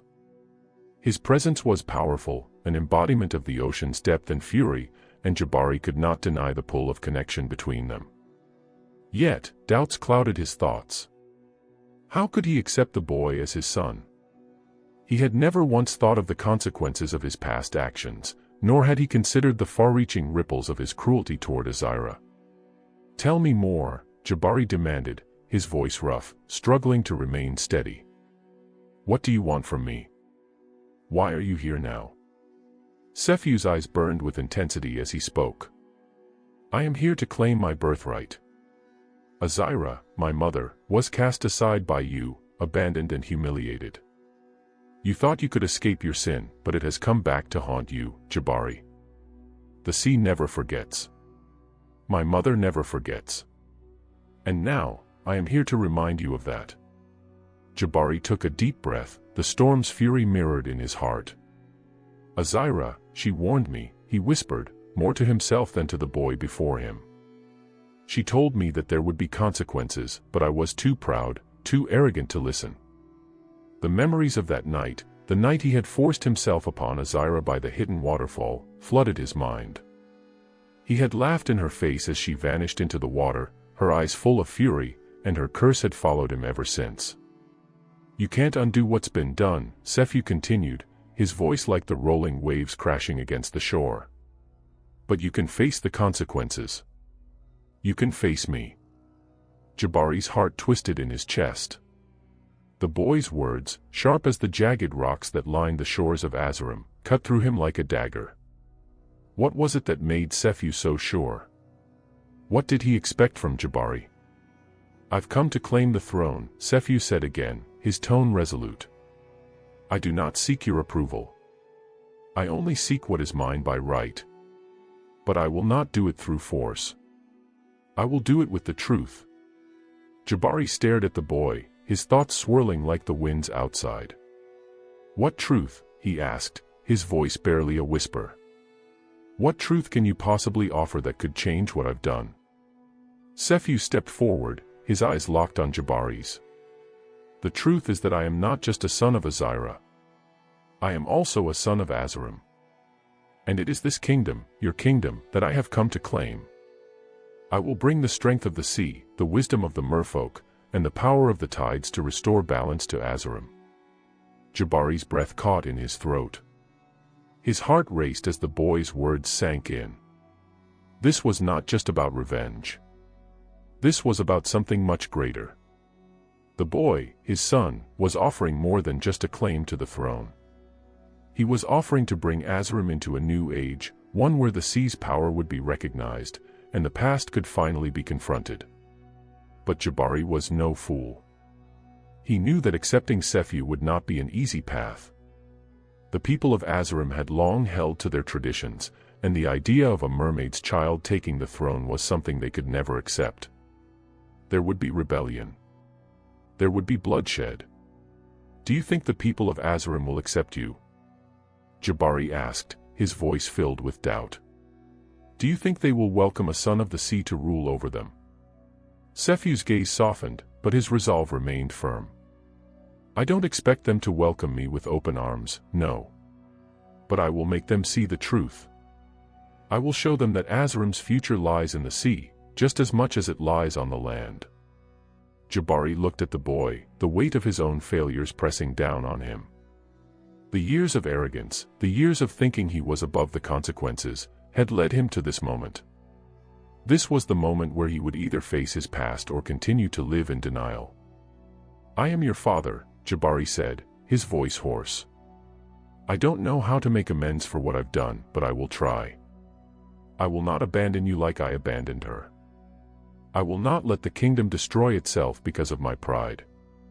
Sefiu's expression softened, though his eyes still held a quiet intensity. I do not ask for your forgiveness, Jabari. I only ask that you face the truth and help me take my rightful place. Jabari nodded, the storm inside him beginning to subside, if only for a moment. He had taken the first step toward redemption. But the road ahead was far from easy. Tomorrow, Jabari said, his voice steadying. We will go to the people. We will face them together. Sefiu smiled, his eyes gleaming with a quiet satisfaction. Then we begin the journey of truth. The next morning, the palace buzzed with an unusual sense of urgency. Word of the storm that had passed through the night had spread quickly, but it was not the storm that people whispered about. It was the arrival of the boy, the mysterious young man who had claimed the throne as his birthright. Jabari stood before the grand throne room, his mind heavy with the weight of the decisions that lay ahead. He had lived his life for power, for control, but now he realized that true power lay in the truth. The truth of his actions. The truth of the sea. And the truth of his son. Talia stood by his side, her presence a quiet strength. "Are you ready for this?" she asked, her voice low. Jabari looked at her, his expression solemn. "I must be. There is no turning back now." With a deep breath, Jabari entered the throne room, Sephiu by his side. The whispers of the courtiers fell silent as they saw the two figures enter, the young boy standing tall and confident beside the king. The tension in the room was palpable, but Jabari felt a strange sense of calm. For the first time in his life, he was facing the truth. "My people," Jabari began, his voice steady, "I stand before you with the truth. I have wronged many, including those I love. But I will not hide from it anymore. This boy," he gestured to Sephiu, "is my son. He is the heir to the throne of Azam, and together, we will lead this kingdom into a new era." The murmurs in the room grew louder. The courtiers exchanged looks of disbelief and confusion. But Jabari stood tall, his eyes unwavering. The storm was far from over. But as Jabari looked to his son, he realized that the winds of change had already begun to blow. The air inside the throne room was thick with uncertainty. Jabari stood at the center, his eyes steady but his heart pounding as the courtiers murmured among themselves. He could feel their doubts, their fear, but he knew there was no turning back now. The moment of truth had arrived, and it was time for Azam to face its reckoning. Sephiu, his son, stood beside him, unwavering, a stark contrast to the anxiety that gripped the king. The boy's presence was like a calm before the storm, a stillness that only added to the tension. With each passing moment, the weight of the decision Jabari had made seemed heavier, but there was no way to undo it. This was the path they were on now. "My king," one of the elder courtiers, Alumide, spoke up, his voice cautious but laced with authority. "This is unprecedented. The idea of a child of the sea ruling over Azam is not something our people will accept easily. There will be unrest." Jabari's gaze never faltered as he addressed Alumide. "You are right, Alumide," he said, his voice steady but firm. "This will not be easy. But I have spent too long turning away from the truth, from the consequences of my actions. It is time we face the past and the future together." The room fell into silence, the courtiers unsure how to respond. Jabari knew that the path ahead would be fraught with resistance. Azram's people were proud, bound by tradition and heritage. The idea of a mermaid's child on the throne was an abomination in their eyes, and many would likely see it as an insult to their way of life. But Jabari was no longer the arrogant prince who had once lived for power alone. He had seen the cost of his pride, and now, he was ready to pay the price. "We must hold a council," Jabari said, his voice commanding. "We will present the truth to the people of Azam. They must understand the full story, what I have done, what Sephiu represents, and what our kingdom must become." Sephiu spoke then, his voice calm but powerful. "I do not seek your forgiveness or your acceptance. I seek only the truth. The sea has called to me, and it is through the sea that Azram's future lies. If you wish to see this kingdom survive, you will have to embrace that truth." Jabari could feel the weight of Sephiu's words settle heavily in the room. The courtiers exchanged uneasy glances, but no one dared to speak out against the prince or the king. It was clear that Jabari had made a decision, one that would change the course of Azam forever. Alumide stepped forward, his voice filled with a mixture of respect and doubt. "And what of the people, your majesty? What of the tribes who live by the old ways? What of the elders who speak against such a union between the land and the sea?" Jabari's heart ached as he considered the question. He had once been one of those who upheld the old ways, who believed that the purity of the land must remain untainted by the sea's influence. But now, he understood that to cling to the old ways was to resist the tide of change that was inevitable. "They will resist," Jabari said, his voice tinged with sorrow. But the resistance will only make us stronger. We cannot build a future on the foundation of lies and secrets. The truth must be revealed. Sephew nodded, his eyes calm and unwavering. And when the truth is revealed, they will have no choice but to accept it. The sea always finds its way to the shore. Jabari turned to the throne, his mind filled with the memories of his past. His life had been marked by pride, arrogance, and a desire for control. He had forced Azira, abandoned her, and now, her son stood before him, demanding the throne that was rightfully his. Jabari had wronged the sea, but he was determined to make things right. He would face the consequences, and together, he and Sephew would show the people of Azam what true strength was. As the days passed, the preparations for the council began. Word spread quickly across the kingdom, and the people of Azam gathered in anticipation, unsure of what to expect. The air was thick with tension as the streets filled with whispers and rumors. Would the king truly pass the throne to this stranger, this child of the sea? The council was held in the grand hall of the palace, where the king would address the people of Azam. Jabari stood at the front, with Sephew by his side. The crowd filled the hall, their eyes filled with suspicion and curiosity. The elders, the warriors, and the merchants of Azam were all present, their faces tense, their arms crossed in defiance. Jabari raised his hand, signaling for silence. The murmurs of the crowd died down, and the room fell into an expectant hush. "My people," Jabari began, his voice strong but carrying the weight of the years. "I stand before you today with a truth that I have long ignored. I have wronged many, and now I must face the consequences of my actions."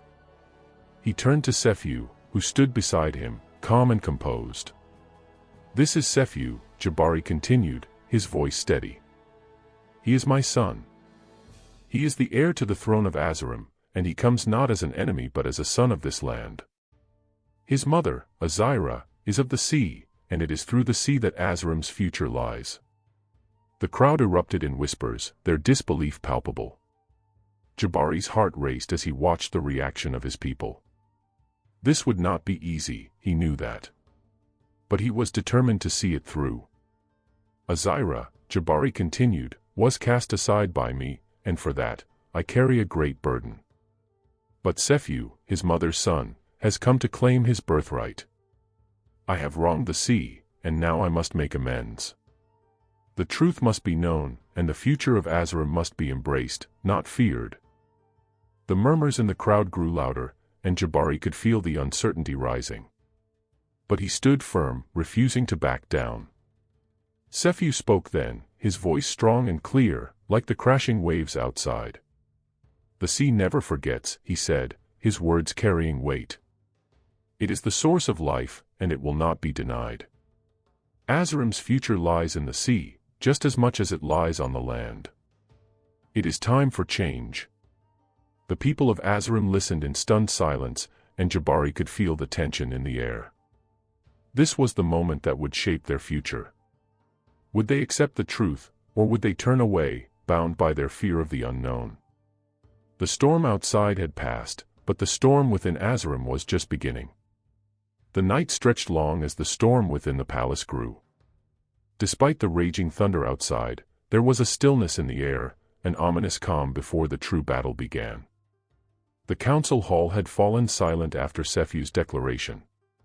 Jabari stood beside his son, feeling a bitter taste in his mouth as the reality of what he had set in motion began to sink in. The weight of the crown, once a symbol of power, now felt unbearably heavy. The murmurs from the crowd echoed like a distant rumble of thunder, their distrust palpable, their faces filled with confusion and skepticism. Jabari knew that this would not be an easy journey. His kingdom had always been governed by traditions, by strict rules set in place long before his reign. A son of the sea, an entity that many in the kingdom viewed with fear and suspicion, was not a king's heir in their eyes. The land and the sea had always been separate, and now Jabari was asking them to accept the impossible. Sephew's words had shaken the foundations of their beliefs. But as the prince stood in his place, resolute, Jabari realized that there was no turning back. This was the moment when Azam would either rise to face the future, or be crushed under the weight of its own traditions. "Father," Sefiu's voice broke through Jabari's thoughts, low but firm. "Do not fear their whispers. The truth will win, as it always does." Jabari looked at his son, his gaze filled with both pride and sorrow. He had made a mistake in his youth, one he could never undo, but now, he could see that Sefiu was right. His son was strong, unyielding, and would carry the weight of this kingdom with wisdom beyond his years. But that was not enough. The people of Azam would have to see it too.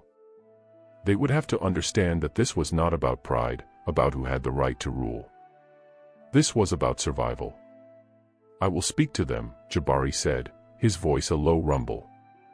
"I will make them see what I see. That this is the only way forward." The days that followed the council were filled with tension. The kingdom buzzed with unrest. The streets were alive with the rumors and whispers of the common folk, the traders, and the soldiers. Some spoke in hushed voices of Jabari's betrayal, of his fall from grace. Others were fearful of the future. What would happen to Azam if the sea claimed the throne? Would the kingdom still be the land of strength and pride they had always known? Jabari knew that convincing his people would not be easy. His arrogance, his cruelty in the past, had earned him many enemies. And yet, as king, he had also earned their respect. Now, he had to ask for their trust, to ask them to follow a path they had never imagined. But there was no other choice. Jabari made his way to the grand temple on the outskirts of Azam, where the eldest of the elders, Adebayo, resided. The temple was a place of great reverence, where the wisdom of the past lived within the stone walls and the ancient carvings. It was where the elders had gathered for centuries to keep the spirit of Azam alive, to maintain its traditions and ensure its strength. It was also where they would pass judgment. Adebayo sat before the sacred fire, the glow of the flames reflecting off his wizened face. His eyes, sharp despite his age, bore into Jabari as the king entered, his footsteps heavy with the weight of his decision. "You seek guidance, my king." Adebayo's voice was calm, but it carried an underlying tension. "Or do you seek permission?" Jabari stepped forward, kneeling before the elder in a rare display of humility. "I seek neither, Elder Adebayo. I seek only to do what is right for Azam." The elder's brow furrowed, and he gazed at the fire for a long moment, as if contemplating Jabari's words. The silence between them was thick with the gravity of the situation. "You know the people," Adebayo said finally, his voice heavy with wisdom. "They will not forgive you easily, nor will they forget your past. You have cast aside the old ways, and now you ask them to follow a son of the sea. Do you truly think they will accept him?" Jabari did not hesitate. "I have made my mistakes, and I will face the consequences. But Sefiu is more than just a child of Azira. He is my son, and he is worthy of the throne. If Azam is to survive, we must move forward. We cannot cling to the past." The elder's eyes flickered with a mix of doubt and recognition. He knew the struggle that lay ahead, but he also saw the truth in Jabari's words. The kingdom could not remain stagnant forever, not when the winds of change were already upon them. "The people will test him," Adebayo said finally, his voice low. "They will seek to tear him down, to remind you both of his origins. But you must show them that strength is not defined by blood alone. It is defined by one's ability to lead, to protect, and to build a future." Jabari stood up, his heart burning with determination. "I will do whatever it takes, Elder. Azam will survive. We will survive." The following week saw a nation on the brink of chaos. The palace was filled with tension as whispers spread throughout the kingdom. The people were divided. Some called for Jabari to abdicate the throne and allow Sefiu to claim his birthright, while others called for his death, unable to accept a king born of the sea. It was a war of ideologies, and it was playing out in the streets. But Jabari did not back down. He continued to stand beside Sefiu, showing the people that he believed in his son, that he believed in the future they could build together. It was not easy. There were riots, protests, and even assassination attempts, but Jabari and Sephu stood firm. They had nothing to fear. Then, one day, as the wind shifted and the sky darkened, a figure appeared at the palace gates. The people gasped as the figure made their way toward the throne room, Azira, the mermaid. She was just as Jabari remembered her, her beauty as breathtaking as ever. But this time, there was no anger in her eyes, no hatred. Instead, there was something else, an understanding, perhaps even forgiveness. She approached Jabari and Sephu, her voice like the soft crash of waves against the shore. "It is time, my son," she said to Sephu. "The sea calls for you." Jabari watched in awe as Sephu stepped forward, his eyes locked on Azira's. This was it, the moment of truth. The moment when everything would change. Azira raised her hand, and the waters within the palace seemed to ripple. The walls seemed to tremble as the sea's power surged through the air. The future of Azram was no longer in question. The room trembled under the weight of Azira's presence, her form shimmering as though she were made of the water itself, every movement a reflection of the vast ocean beyond. Sephu, standing before her, felt a strange pull, as though his very soul was being summoned by the deep waters that had given him life. Jabari watched, his heart heavy, unsure of what would come next. Azira's gaze, filled with ancient wisdom, settled on Sephu. "You are no longer just a prince, Sephu. You are the son of the sea, the heir to two worlds." Her voice was gentle, but there was a power behind it that made the air thicken, as though the very atmosphere was listening. Jabari stepped forward, his heart pounding. "What does this mean, Azira? For my son, for my kingdom? What will become of Azram?" Azira turned her gaze to Jabari, her eyes calm but filled with a sorrowful depth. "It means change, Jabari. The kingdom will either rise or fall depending on the choice you make. The sea does not ask for your permission, but it does not seek to destroy. It seeks to restore what was lost long ago." Jabari's mind raced, his thoughts a whirlwind of fear, pride, and regret. The kingdom he had built on tradition, on the old ways, was now being pulled into a new world, one he had never prepared for. Could he let go of everything he had known to embrace this unknown future? "I have lived my life with the weight of the crown," Jabari said, his voice raw. "But I see now that my choices were born of fear, of arrogance. Perhaps this is the price I must pay. But what will my people say? What will they do?" Azira's eyes softened. "They will fear the unknown, just as you did. But fear fades with time. You must show them that the future is not to be feared, but embraced. It is not the sea that will conquer Azram, but your son. You must trust in him, Jabari." Sephu stepped forward, his eyes steady as he looked at both his father and the mermaid. "I will prove to the people of Azram that I am worthy of the throne. I will unite the land and the sea, and together, we will ensure that Azram thrives." Jabari, though still uncertain, felt a sense of pride swell within him. His son, the one he had once doubted, was now the very embodiment of Azram's future. The journey ahead would not be easy, but it was the only path they could walk. Azira nodded, her face serene. "The choice is made. You will see the truth when the waters rise, Jabari. But know this, the sea will always be a part of you, and it will never forget." With that, Azira began to shimmer, her form dissolving into the air like mist rising from the ocean. Sephu watched her go, the weight of her words settling in his chest. The mermaid had come to deliver a message, but now the future was in his hands. The days following Azira's visit were filled with an uneasy tension that gripped the entire kingdom. Jabari, still shaken by the mermaid's words, withdrew into himself, his thoughts consumed by the burden of his decisions. He had long been a king of action, of force, but now he was forced to trust in something much more fragile, his son's ability to lead.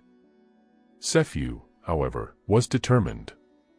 He spent his days speaking with the people, walking among them, listening to their concerns. The whispers of doubt still lingered, but with each passing day, he saw the people begin to change. Slowly, they began to trust him, to see the strength in his resolve. But not everyone was so easily swayed. In the shadows of Azam, factions began to form, those who still believed in the old ways, those who feared the sea's influence, and those who sought power for themselves. The council, once Jabari's strongest support, now found itself divided. Some of the elders saw the wisdom in embracing the sea's power, while others viewed it as a threat to everything they had built. One such elder, a man named Baraka, was especially vocal in his opposition. A staunch defender of Azram's traditions, Baraka saw Sefu's rise as a direct threat to the kingdom's stability. He had long been a trusted advisor to Jabari, but his loyalty was now in question. As Sefu continued to garner support, Baraka began to plot in the shadows, rallying those who were still loyal to the old ways. The palace, once a place of order, now felt like a pressure cooker, each day building toward an inevitable explosion. Jabari could feel the weight of it pressing on him, the voices of dissent growing louder, the whispers of rebellion more frequent. He knew that the time for words had passed. Action was needed. The night was quiet, the wind carrying the faint scent of salt from the sea. Jabari stood at the balcony of the palace, staring out over the darkened kingdom.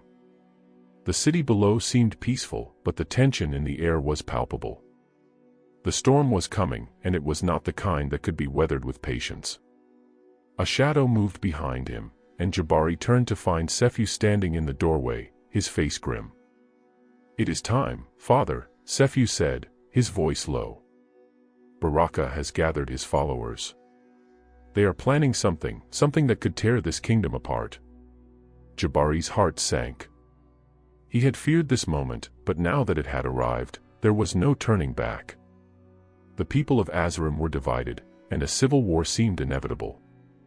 Baraka's rebellion was not just a threat to Sefu's rule, it was a threat to everything Jabari had worked for, everything he had built.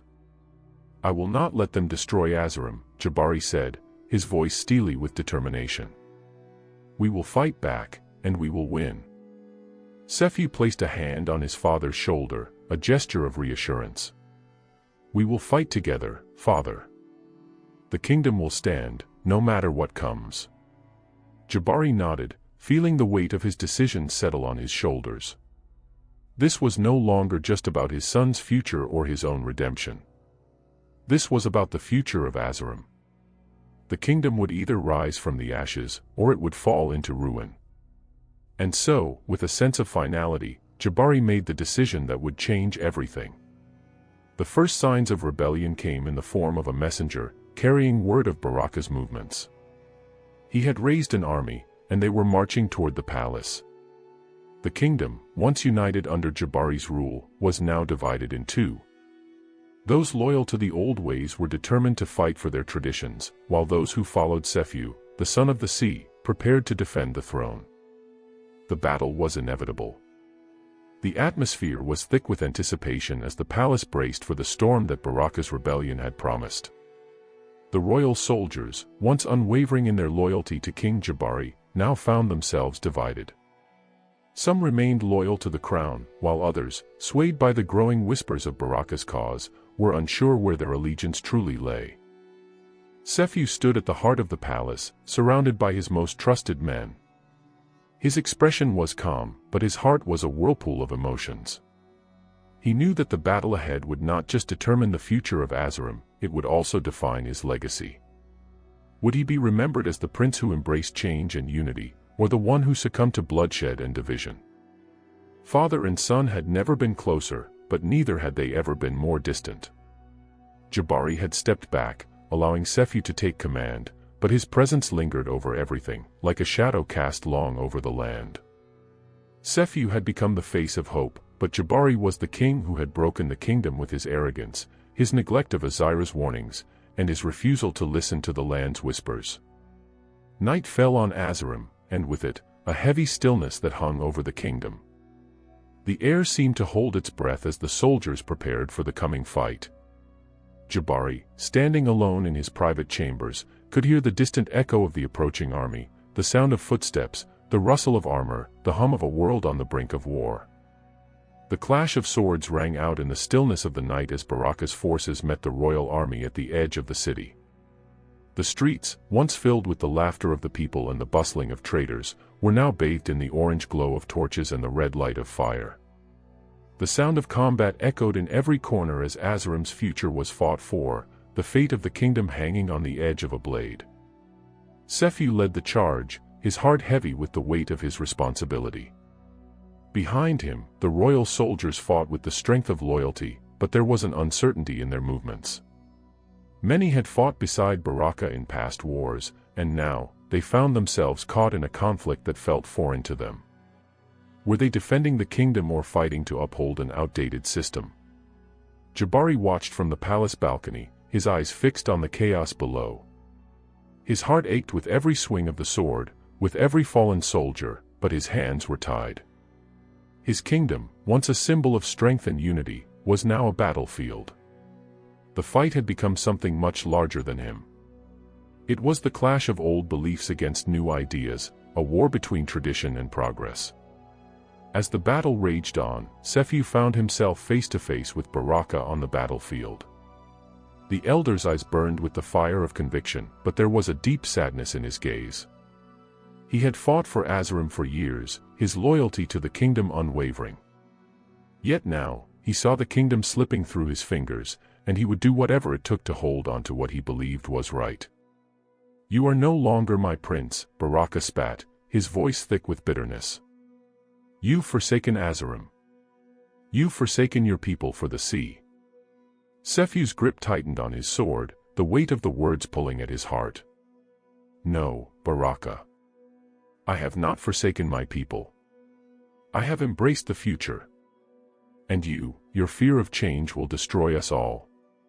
Baraka swung his sword, and the two men locked in a fierce battle, each strike a reflection of the war within. It was more than just a fight for the throne, it was a battle for the soul of Azarim itself. The battle seemed endless, the air thick with smoke and the cries of the fallen. But through the chaos, Sephiu felt something deep within him, a sense of purpose, a connection to the sea that Azira had spoken of. He had never been as sure of anything as he was in that moment. His body moved with an instinctual grace, each swing of his sword guided not just by training but by something greater. Baraka's forces, once confident in their numbers, began to falter. The tide was turning, not because of superior strength, but because of something deeper, something intangible. The people of Azarim, those who had once whispered against Sephiu's rule, now began to rise with him. They saw the strength in his vision, in his ability to bridge the divide between the land and the sea. Jabari, watching from the palace, could feel the change in the air. The winds shifted, and with them came the sound of the sea, an echo of Azira's power, her call to arms. He knew that he could no longer stand aside. His son had proved himself, and now it was time for him to act. He descended from the palace, rallying his soldiers. The king was not dead yet, not in spirit, and not in heart. With renewed strength, Jabari joined the fray, his soldiers following in his wake.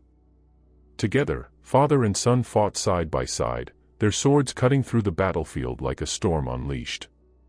Baraka, seeing his forces falter, knew the end was near.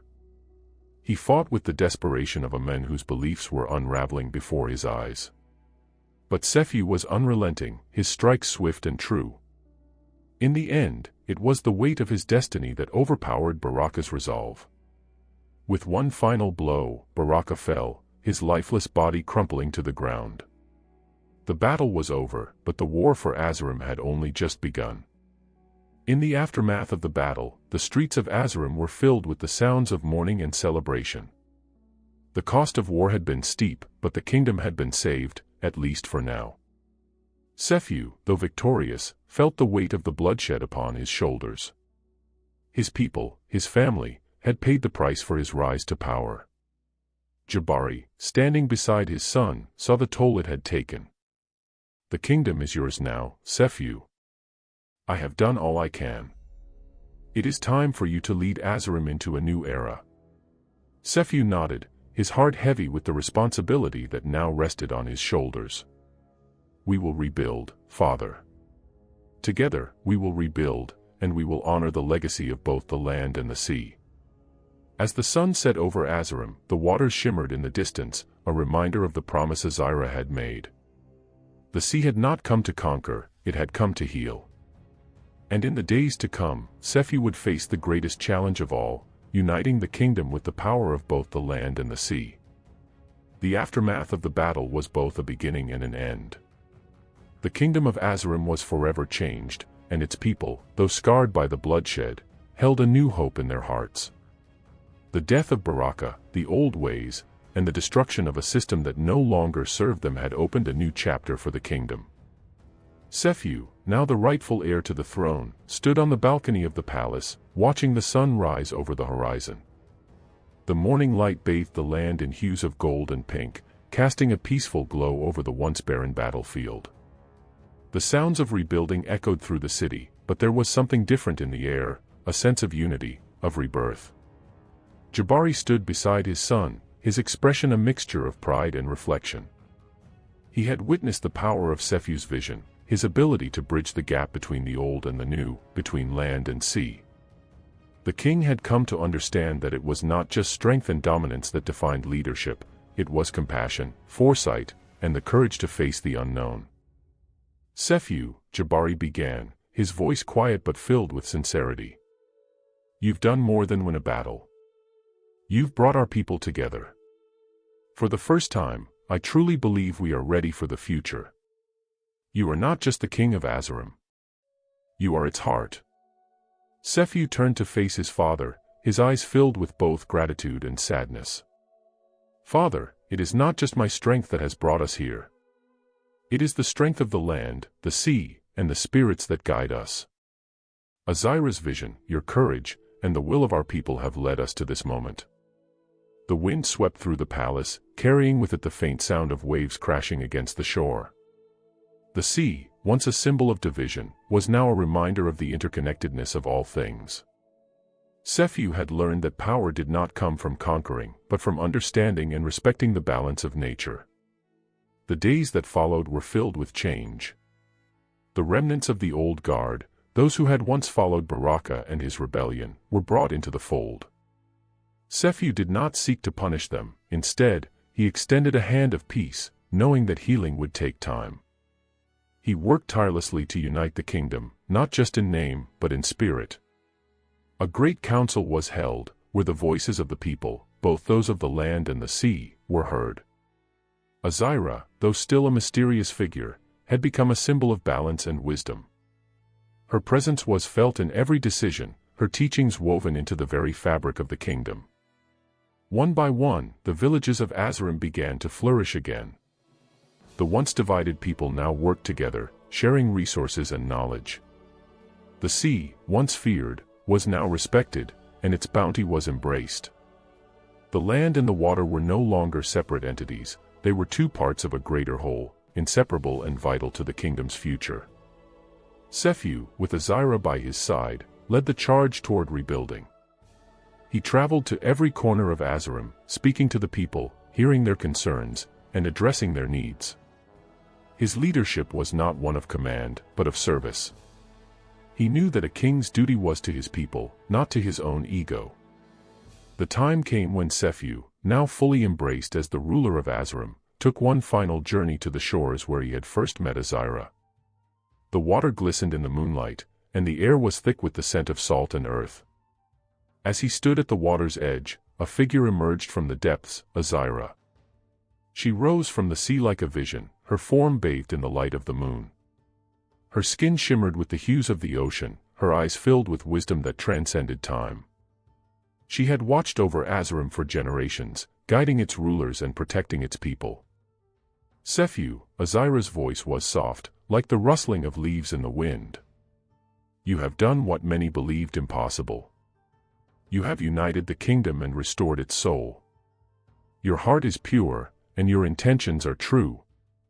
Azam will thrive under your reign." Sephi bowed his head in reverence. "It is because of you, Azam. Without your guidance, without your warnings, we would have lost ourselves. You showed me the way, not through force, but through understanding." Azam smiled, her gaze softening. You have learned well, Sephu. Your people will remember you not as a conqueror, but as a leader who sought peace and unity.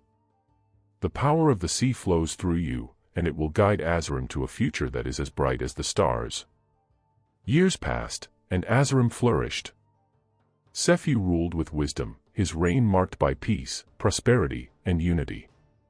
The kingdom became a beacon of hope for neighboring lands, a place where the land and sea were one, where the old and new coexisted in harmony. Jabari, now an elder, watched with pride as his son took his place in history. He had seen Sephu grow from a reckless youth into a wise and compassionate leader.